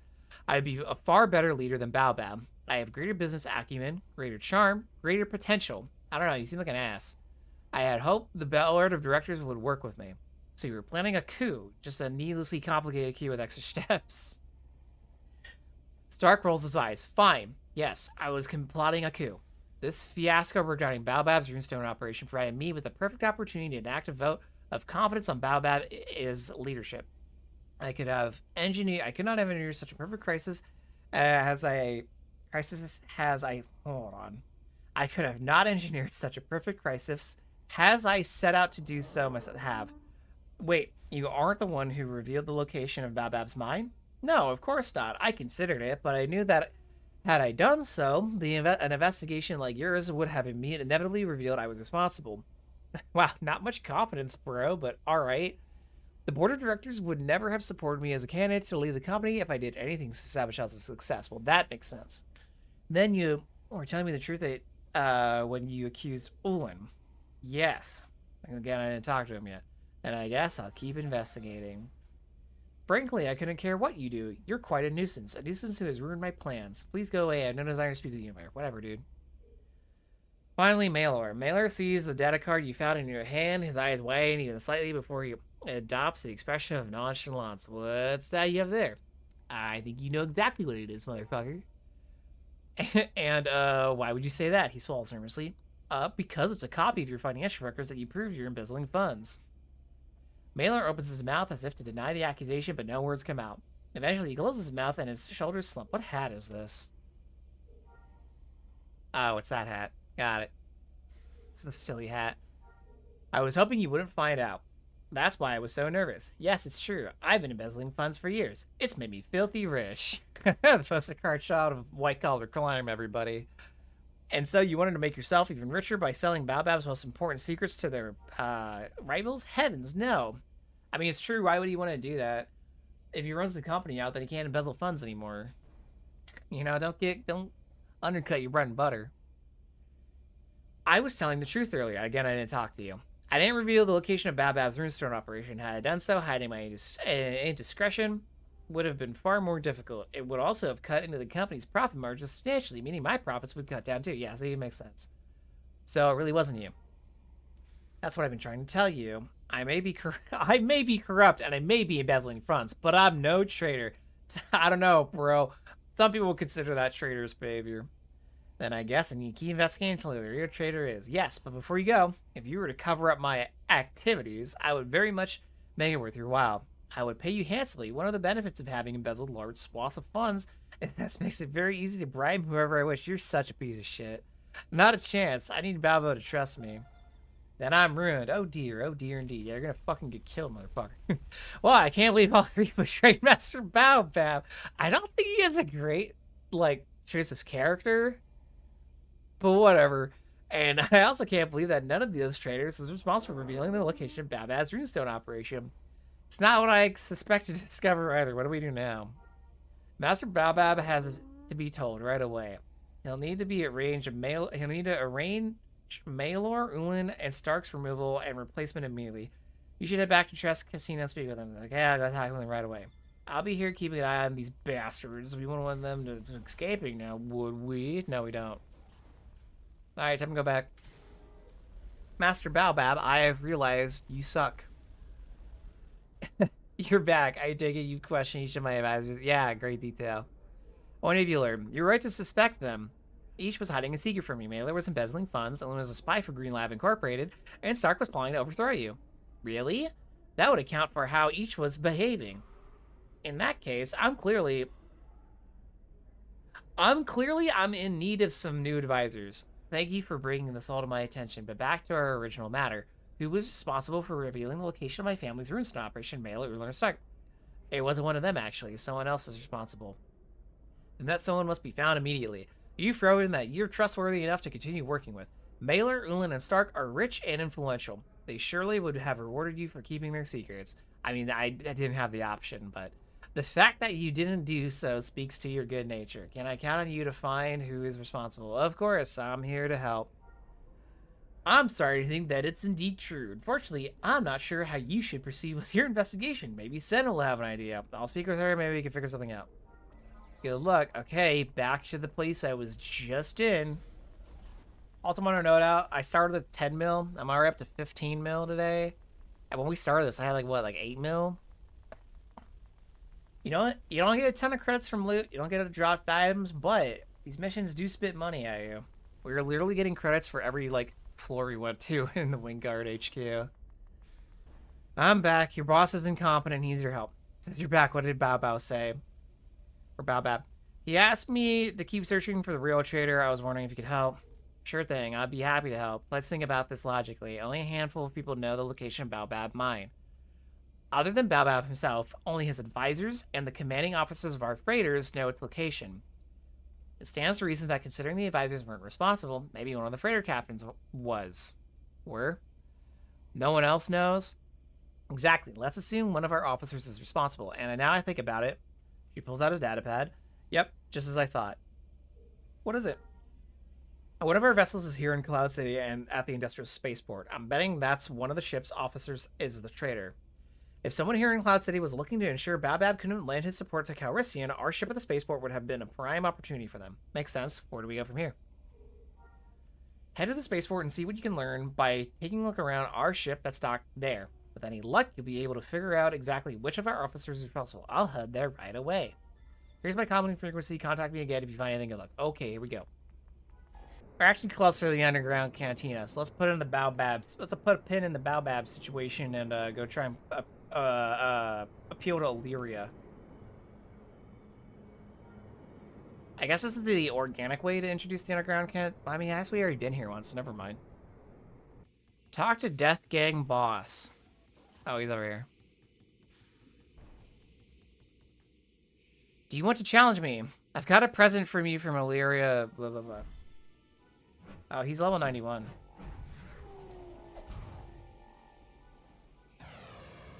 Whoops. Should have been more prepared for this fight than I was. Probably shouldn't just been like, yeah, fuck it, let's go.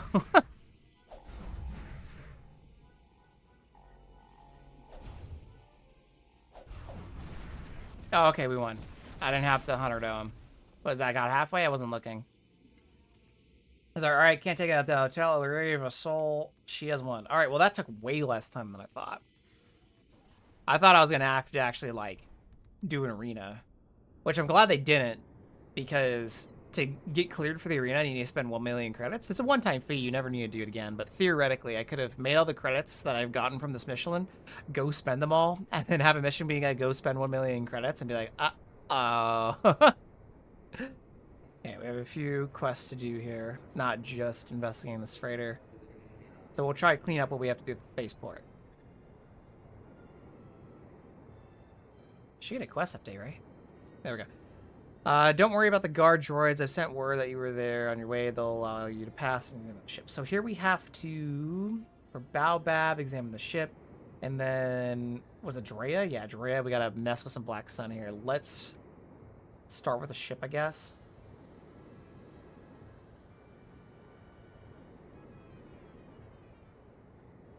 Go to the merchant vessel MV 1977. Another date. Search the vessel. No?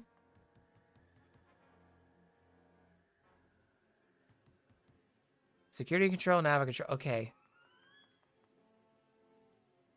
I thought I, like, physically searched the vessel, so I'm clicking on the ship. I'm like, wait.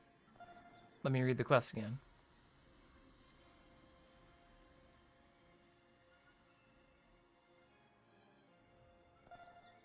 Alright, interact with that security terminal says none of the instrumentation appears to have been accessed or tampered with since the ship had reached Cloud City. Having found any answers here, you should search the first officer's terminal. Okay, it's right over here. Am I gonna be ambushed? You power on this terminal system online and put the command access first officer logs. I'm just gonna slam through these. Captain's been sour since Corellia. It's not my fault that the landing ramp server meter broke.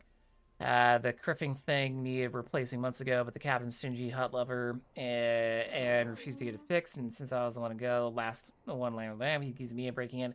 He was demanding I pay for the repairs. Log 6. I tried to talk to the captain and explain that I wasn't responsible for the broken server, but he refused to listen. What's more, he docked me a full week's pay for the repairs. Unbelievable, and I severely doubt he'll actually use those credits to repair the servo. He probably embezzled them like he does all the other money he comes across. 7. I am so sick of working for this company. We just got finished with our delivery of runestones and traveled back to the base to receive payment. When we arrived, the administrator claimed we broke some ridiculous rule or regulation and only paid half our fare. The rest went to work off the fines we incurred for the mistake. I'm so done. Log 8. Another day, another complication. Orders just came in from headquarters. Apparently, we're supposed to drop everything and head to some place called Bespin as a personal favor to Baobab. And naturally, we're not being paid for our time. I swear, if one more thing screws me over, I'm quitting and moving to Naboo. Log 9. That's it. I'm done. The second we land on Bespin, the landing ramps, other servo meter broke and spray me with lubricant. I officially quit. I have booked a passage on a terrestrial to Naboo, like I said I would. Until it arrives, I'm going to be in the canteen and drink away my troubles with a few credits I have left. Most interesting, I say out loud. Judging by the logs he was keeping on the ship's first officer, it's clearly angry and how he was being treated by Baobab Mercantile Fleet. It's likely that is the traitor who revealed the location of Baobab's runestone operation as a way to get revenge. You know, I'm making a lot of assumptions, but let's power down the terminal. There's a lot of circumstantial evidence. Anyways, let's deal with the Black Sun while we're over here, shall we? Oh, we forgot who it was. Yeah. All right, so we gotta kill thugs, gather their data pads, destroy their spice, and destroy their weapons. Hey guys, I'm gonna do something extremely stupid and dangerous. Don't try this at home, kids, unless like you know you really want to. But so I guess I don't know. The only thing you have to waste is your time.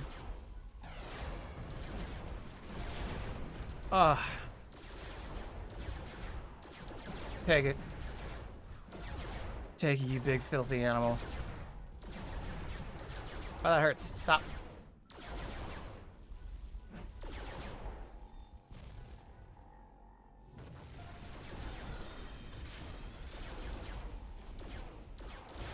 Emergency shield. I knew these guys were gonna hurt. That's totally my fault. That's why I was like, probably don't do what I'm about to do. I'm just getting antsy. Anyways, here's the spice shipment. Kaboom. Hi, Cardass agent. Hope you're doing well.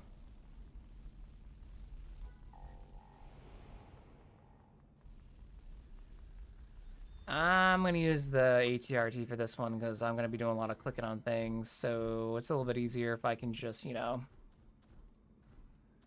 click it. I did see that spice shipment, by the way. I just think I want to check this platform first. I don't remember if anything's on it. No, okay. Oh, wait, yeah, here it is. I thought there was, it just wasn't drawing.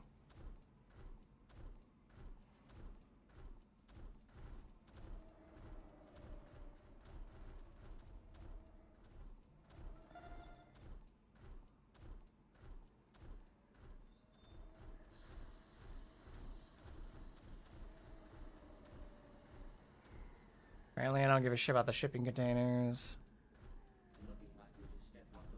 I don't know why the Black Sun just kind of like left all their spice shipments laying around. I think we picked up that armor earlier, right? I think so. Yeah. Let me back on my damn mount.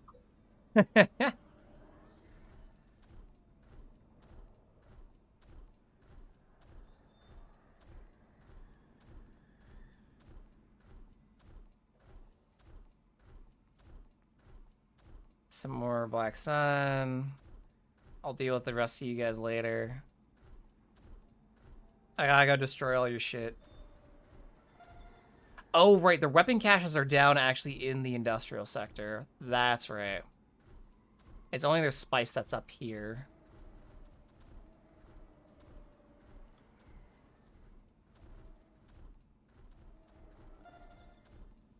Well, we can, finish our Black Sun kill quota up here, so we'll just do that. Where are the Black Sun datapads?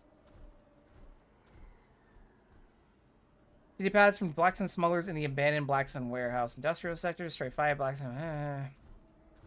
Kill them Black Sun thugs near the spaceport. Okay, so yeah, we do have to kill the ones over here. Come on. I'm not gonna fight all of you at the same time again. That was a little dangerous. Cool. Alright, well, that's everything at the industrial spaceport. Alright, so today we finished Act 2 and Act 3 of Bespin, right? And we're on Act 4 now. We're trying to make friends with Lando's friends. That was a lot of progress we did today. We got through all of the Wingard headquarters, which it's good to sit and do that in one go. That way you don't have to, double back too much. That was pretty good progress, though. But I think that's what I'm going to call it for this. Next time will be probably finishing Bespin, and if we have a lot of leftover time, we'll do a little something else that time, too. But thank you very much for watching. I'll see you in the next one.